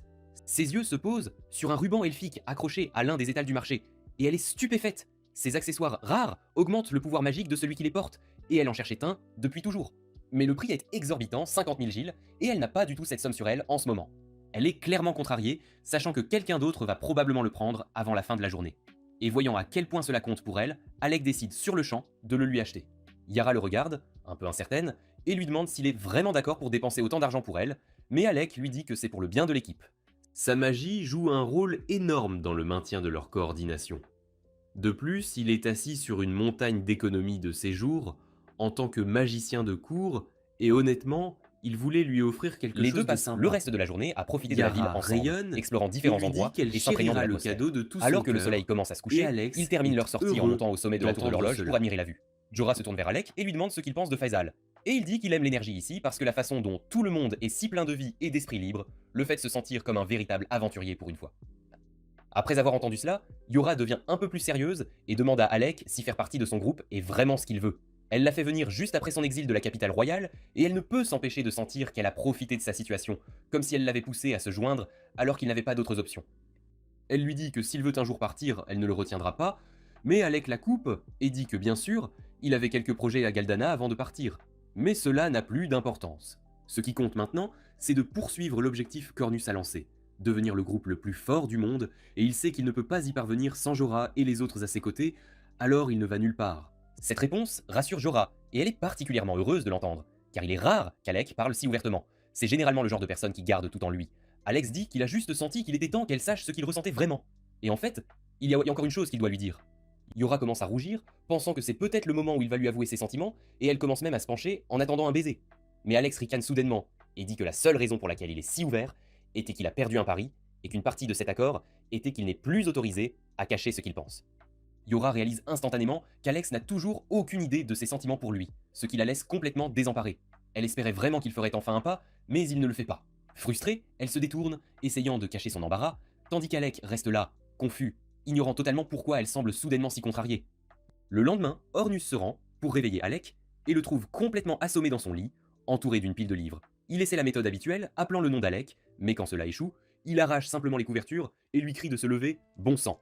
Ornus lui rappelle qu'un véritable aventurier est debout dès l'aube, prêt à partir. Alec comprend, bien sûr, mais il ne saisit toujours pas comment Ornus peut avoir autant d'énergie dès le matin.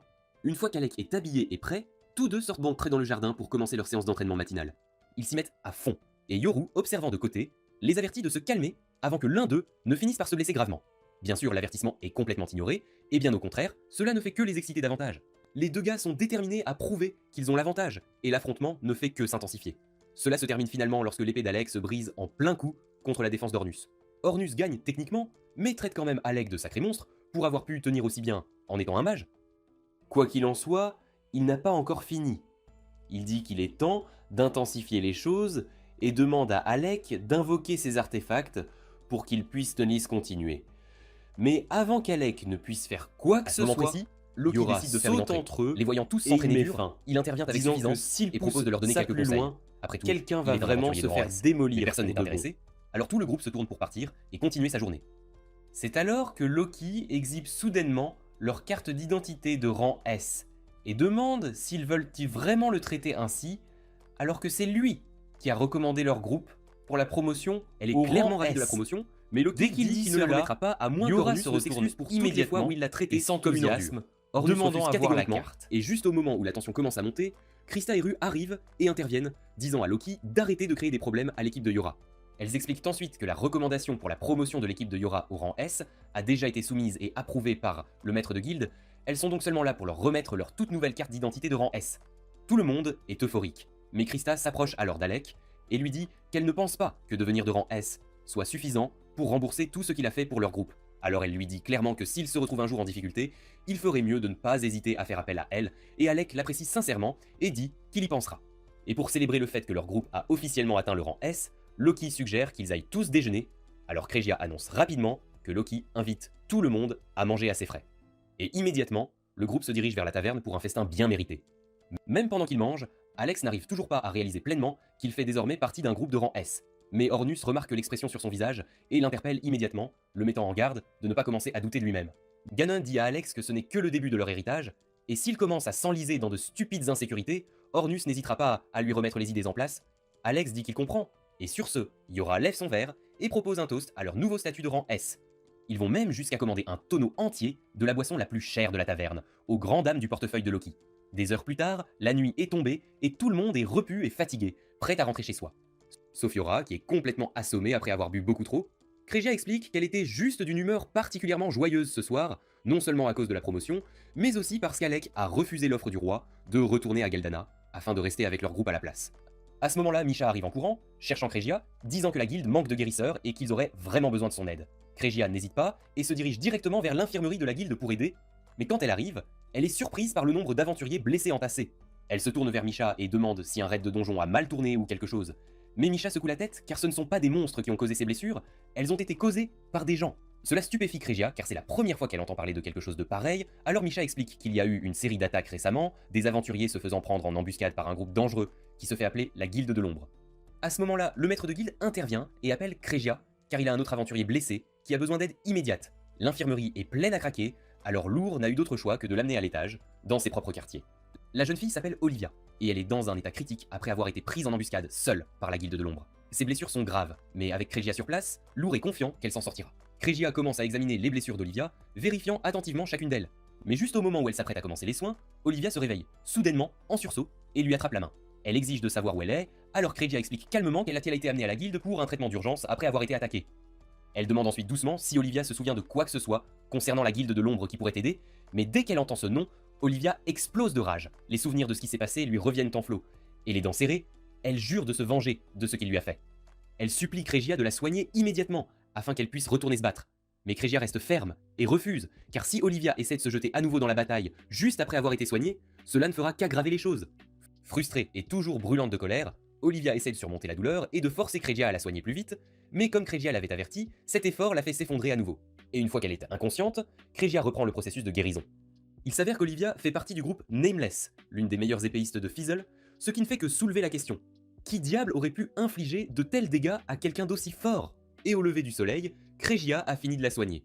Complètement épuisée, elle s'affaisse et s'endort au chevet d'Olivia. Ailleurs, à Faisal, Alec est plongé dans ses recherches à la bibliothèque, feuilletant tout ce qu'il peut trouver sur le donjon arcanique. De nulle part, un garçon nommé Lourd s'approche et se présente comme un membre de Nameless, le même groupe de rang S auquel Olivia appartient. Et il demande à Alec s'il serait prêt à le rejoindre pour un raid dans le labyrinthe. Un peu plus tard, Crégia se rend dans la chambre d'Olivia pour prendre de ses nouvelles, seulement pour la trouver debout et maniant une épée alors qu'elle est clairement censée se reposer. Lourd est juste assis là à la regarder, alors Crégia lui demande pourquoi il ne l'a pas arrêtée, et il hausse les épaules, disant qu'Olivia n'écoutera pas un mot de ce qu'il dit. Il ne peut rien faire quand elle le rejette complètement, et elle ne veut même pas lui dire ce qui s'est passé avec la Guilde de l'Ombre, ce qui l'empêche de faire des progrès sur l'affaire. Crégia intervient, attrape Olivia et lui dit qu'elle devrait être allongée. Mais Olivia riposte, criant que le vrai problème n'est pas le repos, c'est le fait que ses jambes ne fonctionnent toujours pas correctement. Elle s'en prend à Crégia, hurlant que si elle est vraiment une guérisseuse, elle devrait commencer à agir comme telle. Même si Olivia est complètement déplacée, Crégia ne le prend pas personnellement. Au lieu de cela, elle demande calmement à Lourd de sortir pour qu'elle puisse commencer le traitement. Une fois qu'il est parti, elle commence à canaliser la magie de guérison dans les jambes d'Olivia, et Olivia est surprise qu'elle ne la bombarde pas de questions. Au fond d'elle, Crégia sent déjà qu'Olivia a été trahie par quelqu'un de proche, et si Olivia ne veut pas en parler, elle ne va pas insister. Ce qui compte maintenant, c'est de remettre Olivia sur pied, et Crégia est là pour aider de toutes les manières possibles. Cette simple gentillesse frappe Olivia de plein fouet, et elle réalise que Crégia n'a fait que tenter d'aider tout ce temps, et tout ce qu'elle a fait, c'est s'emporter. La culpabilité monte en elle, alors elle tombe à genoux et s'excuse, disant qu'elle a eu tort de traiter Crégia de cette façon. Ce n'était pas la faute de Crégia, et elle déversait juste son propre échec et sa douleur sur la mauvaise personne, alors elle promet de se racheter. Crégia sourit, heureuse de voir le changement en elle, mais elle ne veut pas qu'Olivia se blâme, alors elle se penche et lui donne un doux baiser sur le front. Olivia recule sous le choc, demandant à quoi cela servait, et Crégia rit doucement. C'est juste un petit charme pour l'aider à se détendre. Ce simple geste rappelle à Olivia sa mère, et un instant, son expression s'adoucit alors qu'elle se perd dans ses pensées. Crégia le remarque et lui demande à quoi elle pense, mais Olivia secoue la tête et change de sujet, demandant si elle peut avoir quelque chose à boire. Crégia hoche la tête et propose de lui faire du thé. Elle apporte une tasse à Olivia, et juste au moment où elle s'apprête à s'en verser une aussi, Olivia reprend la parole. Elle dit qu'elle vient de se souvenir qu'elle n'a rien mangé depuis la veille, et admet qu'elle commence à avoir un peu faim.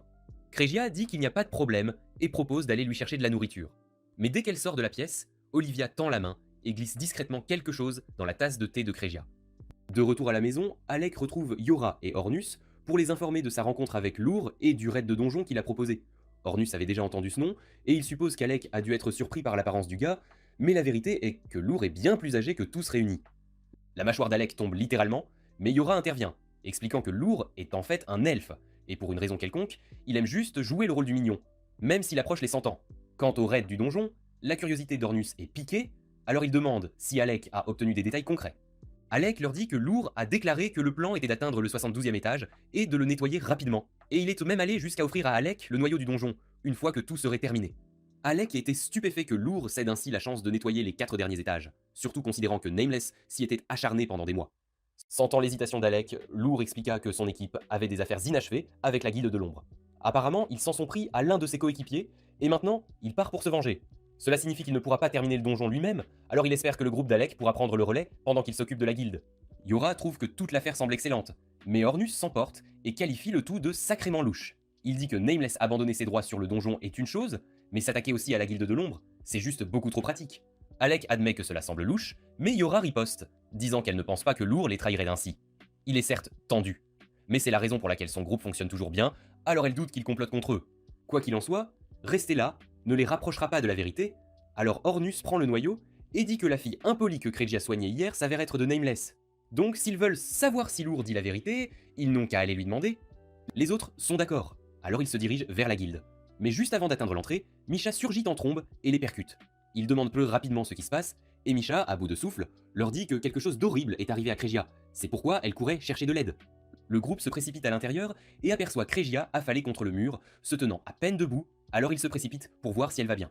Elle leur dit qu'elle va globalement bien, mais quelqu'un l'a droguée plus tôt, et au moment où elle a repris conscience, Olivia était déjà partie. Il n'est pas difficile de reconstituer qui a fait ça, car clairement, Olivia lui a glissé quelque chose. Mais Craigia est plus inquiète qu'en colère. Elle est convaincue qu'Olivia pourrait s'enfuir à nouveau dans le labyrinthe, probablement à la poursuite de sa vengeance. Ornus ne voit pas pourquoi c'est leur problème, et si Olivia est déterminée à risquer sa vie pour se venger, c'est son choix. Mais Craigia riposte, expliquant qu'Olivia n'est toujours pas complètement rétablie. Ses blessures ne sont pas guéries, et elle n'est pas en état de se battre à nouveau. Ornus comprend cela bien sûr. Mais pour lui, cela ne change toujours pas le fait que c'était le choix d'Olivia au départ. Et d'ailleurs, c'est la meilleure épéiste du royaume, alors il doute sérieusement que la guilde de l'ombre ait ce qu'il faut pour la vaincre à nouveau. Peut-être pas seule, mais Craigia se souvient qu'Olivia a dit quelque chose à propos d'un traître. Si c'est vrai, alors ce n'est pas seulement la guilde de l'ombre qui l'a vaincu. Quelqu'un d'autre était impliqué, quelqu'un d'assez puissant pour laisser la plus forte guerrière du pays dans un état critique. Et Craigia n'est pas sur le point de la laisser foncer tête baissée dans ce genre de danger à nouveau, pas quand elle peut faire quelque chose, alors elle dit que si personne d'autre n'est prêt à y aller, alors d'accord, elle s'en occupera elle-même. Mais dès qu'elle sort, elle réalise que les autres sont juste derrière elle. Ils lui disent donc qu'ils ne vont pas la laisser marcher seule dans un endroit pareil. Si sauver Olivia signifie vraiment autant pour elle, alors ils viennent aussi sans poser de questions.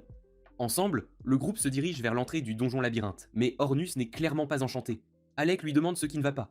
Alors Yora intervient et explique que le donjon est un fouillis de pièges de téléportation éparpillés partout, ce qui en fait un véritable cauchemar à traverser. Marbel intervient alors, avertissant qu'il est très courant que les équipes se séparent pas là-dedans, donc tout le monde doit rester vigilant. C'est un bon conseil, mais maintenant il se demande ce que diable Marbel fait ici de toute façon. Marbel explique qu'elle a entendu qu'Olivia était partie de la guilde et se dirigeait de nouveau vers le donjon. Alors elle est venue en courant pour l'arrêter avant qu'elle n'entre, mais elle était déjà trop tard, et c'est pourquoi elle veut rejoindre leur groupe. Elle dit que Lourd lui a aussi demandé de la remplacer pour Olivia, puisqu'elle est aussi une épéiste de rang S. Mais la vraie raison pour laquelle elle est venue, c'est parce qu'elle voulait voir la magie incroyable d'Alec en action, de près et personnellement. Yora n'en veut pas cependant, et elle repousse Marbel en lui disant que contrairement au groupe Nameless, eux fonctionnent réellement comme une vraie équipe, et ils ne vont pas perturber leur rythme juste pour ajouter quelqu'un de nouveau. Alec se tourne alors vers Ornus, confus, et demande ce que Yora voulait dire par là. Alors Ornus explique que si Nameless est techniquement un groupe, les membres agissent plus comme des aventuriers solitaires faisant leur propre truc. Lourd était celui qui, d'une manière ou d'une autre, les avait fait travailler ensemble, mais en dehors des explorations de donjons, ils se parlent à peine. Prenez Olivia par exemple, elle déteste impliquer les autres dans ses problèmes et n'accepte jamais d'aide. Elle peut paraître froide ou carrément impolie, mais Marbel insiste sur le fait qu'elle est une bonne personne sous tout ça. Marbel avait l'habitude de traîner avec Olivia tout le temps quand elle s'entraînait. Au début, Olivia a essayé de la repousser, disant qu'elle travaillait mieux seule et n'avait rejoint Nameless que parce qu'elle connaissait un groupe pour traverser les donjons. Mais au lieu de reculer, cela n'a fait que rendre Marbel plus persistante. Et comme Olivia ne semblait de toute façon pas beaucoup se soucier de son équipe, Marbel lui a demandé si elle aimerait faire un raid de donjon ensemble un jour, et Olivia a en fait dit oui, alors elles sont proches depuis. Marbel dit qu'elle n'insistera pas pour venir si elle ne fait que les ralentir, mais elle est sincèrement inquiète pour Olivia et les supplie de faire tout ce qu'ils peuvent pour la ramener en toute sécurité. Mais avant d'entrer, Ornus lance un bracelet à Alec et lui dit de le porter car c'est leur atout caché pour ce donjon. Alec n'a aucune idée de ce que cela fait, mais il fait confiance à Ornus et le met sans discuter. Une fois qu'ils sont tous prêts, le groupe entre ensemble dans le labyrinthe, mais avant qu'ils n'avancent trop loin, Craigia s'arrête pour installer son propre cercle de téléportation. De cette façon, si quelqu'un tombe dans un piège de téléportation aléatoire, il aura un moyen sûr d'être téléporté à ce point en un instant. Ornus est en fait impressionné que Craigia ait eu la prévoyance de tout organiser ainsi, alors il commence nonchalamment à lui tapoter la tête. Mais Craigia n'apprécie pas d'être traitée comme une enfant, surtout pas par lui. Alors elle s'arrête immédiatement, en plein sort, et lui donne un coup de pied sauté si fort qu'il a volé à travers la pièce. Malheureusement, son atterrissage n'est pas si chanceux, car il percute directement un piège de téléportation. Alec panique et se précipite pour essayer d'aider.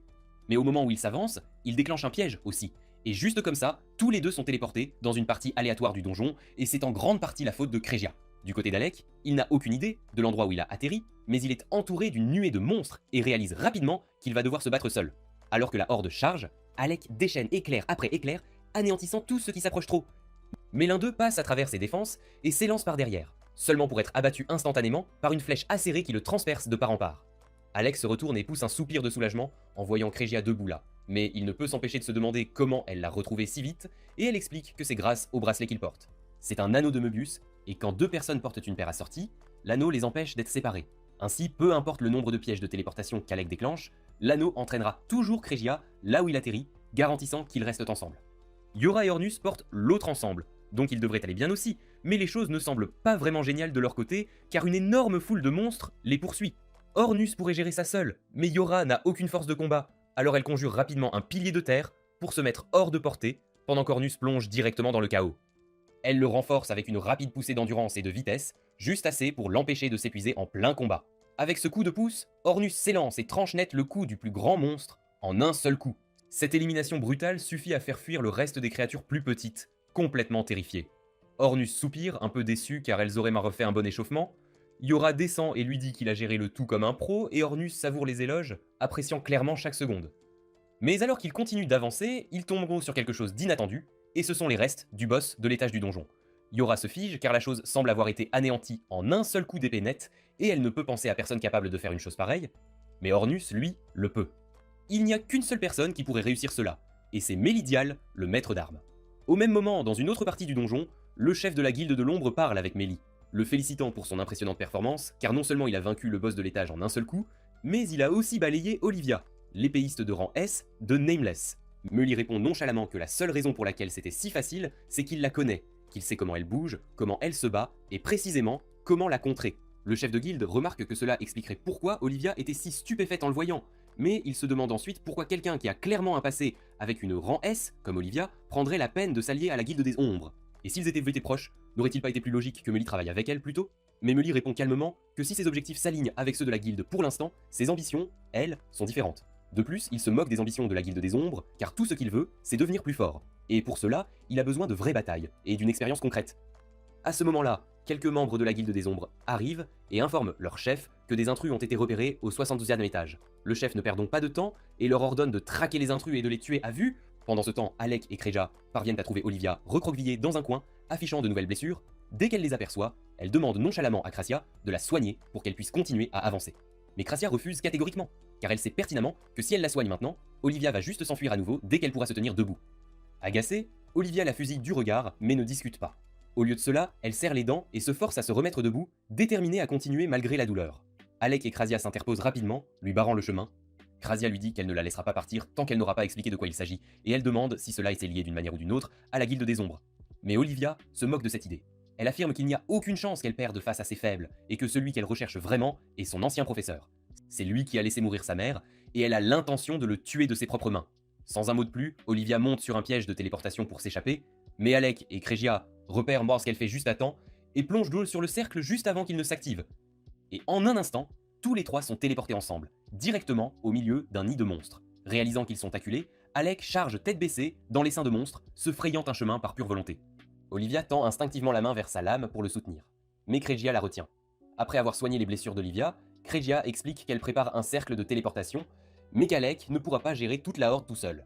Touchée par son inquiétude, Olivia sourit, puis s'élance pour rejoindre Alec dans le combat, et tandis que les deux tiennent les monstres à distance, Krasier commence à canaliser le sort de téléportation. En plein milieu de la bataille, un cyclope imposant assène un coup à Alec. Il esquive avec aisance et contre-attaque, mais son coup le touche à peine, il riposte férocement, le poussant contre le mur d'ennemis jusqu'à ce qu'Olivia charge et décapite plusieurs bêtes d'un seul coup net. Alec cligne des yeux, stupéfait de ne même pas l'avoir vu dégainer, et elle lui fait remarquer nonchalamment qu'il est encore un peu vert quand il s'agit de gérer des monstres de haut niveau. Juste à ce moment-là, Crégia termine le cercle de téléportation et appelle Alec, mais le cycle magique vacille et disparaît. Alec comprend immédiatement qu'il y a un mangeur de magie à proximité et ses craintes sont confirmées alors que d'autres créatures inondent la chambre. Dos à dos avec Olivia, Alec tient bon tandis qu'elle s'élance et abat sans effort une autre bête. En la voyant tailler la horde avec précision, Alec ne peut s'empêcher de comparer son style à celui d'Ornus. Là où Ornus se battait de manière bruyante et dramatique, les coups d'Olivia étaient vifs, nets et impitoyables. Ne voulant pas être laissé pour compte, Alec s'élance et en abat quelques-uns à son tour. Olivia lui reconnaît sa puissance et sa maîtrise de l'épée, mais souligne que sa technique est encore trop brute. Elle lui dit d'arrêter de forcer sa force et de laisser plutôt sa lame suivre naturellement son mouvement. Pendant que Crassia scanne la zone à la recherche des monstres qui suppriment leur magie, Olivia et Alec réalisent que l'essaim ne cesse d'arriver. Olivia l'interpelle, demandant si Krasia peut localiser le mangeur de magie. Krasia lui répond en criant qu'elle l'a trouvé, mais qu'il est entouré d'un énorme amas de monstres. Sans hésiter, Olivia charge droit dans la foule, tranchant tout sur son passage pour protéger Kraja du danger. Alec virevolte dans la chambre, essayant d'éloigner le reste, mais une bête ailée fond sur lui. Il lève sa lame juste à temps pour dévier le coup et la repousser. Mais cette maudite chose ne lâche rien et continue de le poursuivre sans relâche. Alors Alec l'attire pour qu'elle se heurte à un cyclope voisin. L'oiseau le déchiquette en quelques secondes, mais son attention ne quitte jamais Alec. Au même moment, Olivia continue de réduire la distance entre elle et le mangeur de magie jusqu'à ce qu'elle le mette finalement à terre et détruise ce qu'il gardait. Elle appelle rapidement Kraja, lui faisant savoir que c'est fait, alors Kraja commence immédiatement à charger un nouveau cercle de téléportation. Dès qu'il est prêt, elle appelle Alec, qui déchaîne un coup de tonnerre à pleine puissance qui électrocute l'essaim de monstres, qui le harcèlent toujours. Et une fois qu'ils sont à terre, il se dépêche de retourner auprès de Kraja, qui attend qu'Olivia arrive. Après s'être frayé un chemin à travers la marée incessante, Olivia finit par percer et les atteint. Elle saisit la main d'Alec, et avec tout le monde réuni, Kraja active le sort et les téléporte hors de ce piège mortel infesté de monstres. Une fois en sécurité à l'extérieur, Olivia se tourne vers Alec et lui demande pourquoi il ne lui a jamais dit qu'il pouvait utiliser la magie de cette façon. Il lui rappelle qu'il l'avait déjà mentionné Elle admet que auparavant, c'est étrange de le réprimander comme si elle était une sorte de mentor, mais le remercie tout de même de l'avoir aidé à survivre à cette pièce infernale. en brandissant une épée. Alec dit qu'il gardera ses conseils à l'esprit et lui dit puis qu'il prend les jette un choses coup trop d'œil à la à légère Gracia et lui demande blessures des si gardes elle d'Olivia est soulagée, ne sont toujours pas complètement qu'il guérie. s'en soit eu Elle avertit que si Olivia continue de se battre aussi imprudemment, ses plaies vont se rouvrir. Puis elle évoque ce qu'Olivia avait dit plus tôt à propos de celui qui l'avait trahi, demandant qui l'avait blessé si gravement. Olivia se confie enfin. Elle raconte que sa mère était une aventurière qui est morte quand elle était encore enfant, la laissant complètement seule. Dans ses jours les plus sombres, un homme nommé Mélie l'a recueillie et l'a élevée comme sa propre fille. Il l'a entraînée à l'épée et lui a transmis toutes ses techniques secrètes. Même si la douleur de perdre sa mère ne s'est jamais complètement estompée, les souvenirs et son entraînement lui ont donné quelque chose à quoi se raccrocher. Et avec le temps, Olivia en est venue à respecter profondément son maître pour sa force et ses enseignements. Des années passèrent, après être devenue elle-même une épéiste accomplie, elle demanda à Mélide si elle était enfin devenue forte. Il sourit et dit qu'elle avait surpassé tout ce qu'il avait jamais attendu d'elle, puis il tira une lame trempée de sang. Olivia resta figée d'incrédulité alors qu'il lui taillait une profonde blessure dans le dos. Alors qu'elle s'effondrait sur le froid sol du donjon, se vidant de son sang, Mélide lui dit que c'était lui qui avait tué sa De mère. retour au présent, toutes ces Olivia années ressent auparavant. toujours cette trahison déchirante, s'éloigna, car Mélie l'avait la manipulée laissant pour qu'elle briser, l'admire, tout en étant celui abandonnée qui avait brisé son et monde. dépouillée Puis elle se de retourne tout ce et qui écarte lui ses vêtements, restait. révélant l'énorme cicatrice gravée dans son dos. En fait, ce seul coup d'épée n'a pas seulement volé sa confiance, il a effacé chaque moment de chaleur et chaque bon souvenir qu'ils avaient partagé. Maintenant, tout ce qu'elle sent qu'il lui reste, c'est ce cruel rappel gravé dans sa peau. La voyant s'effondrer, Alec drape silencieusement sa veste sur ses épaules et lui dit qu'il sait exactement ce que ça fait. Il admet qu'il a lui aussi cru avoir tout perdu un jour, mais ce sont ses amis qui lui ont fait réaliser que ce n'était pas le cas. Olivia, la voix lourde de douleur, marmonne qu'elle n'a besoin de personne, mais Alec lui rappelle doucement que même Lourg est là-bas, se battant pour la venger. Cela la fait taire. Alors Kreja s'avance, mentionnant discrètement qu'en la soignant plus tôt, elle avait remarqué d'innombrables autres ecchymoses cachées sur le corps d'Olivia. Elle admet qu'elle ne peut rien faire pour les vieilles cicatrices, mais promet qu'elle sera toujours là pour l'aider avec les nouvelles, quoi qu'il arrive. En entendant cela, Olivia serre les poings, réalisant que Lorg et Marbel ont tous deux fait de leur mieux pour la soutenir depuis le début. Mais au fond d'elle, elle ne pense pas qu'ils comprennent à quel point Mélie est vraiment terrifiant. Dans son esprit, aucun d'eux ne peut le vaincre. Alec prend la parole fermement, et dit que si Lorg et Marbel ne peuvent pas le faire, alors lui et Kreja se tiendront à ses côtés à la place. Submergée par leur sincérité, le sang-froid d'Olivia se fissure enfin, et elle éclate en sanglots. Kreja s'approche alors et l'embrasse doucement sur le front, la réconfortant jusqu'à ce que les pleurs cessent. Quelque part, plus profondément dans le donjon, Ornus gémit à propos des pièges sans fin dans lesquels il est tombé.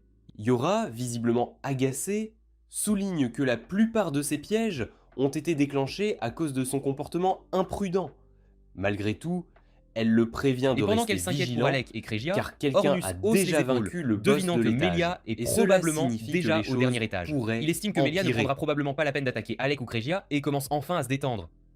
Mais alors, Ornus la prend au dépourvu en saisissant sa casquette et en lui faisant signe de se taire.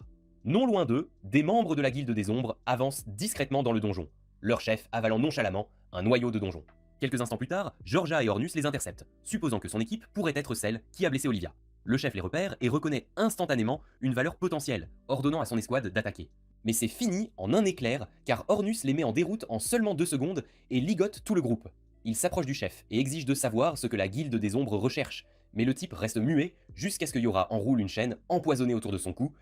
Étouffant sous la pression, l'homme cède finalement et admet qu'il ciblait le noyau du donjon au dernier étage. Yora lui demande ensuite s'il connaît Mélie, et l'homme confirme, ajoutant que le pouvoir de Mélie est bien au-delà du leur.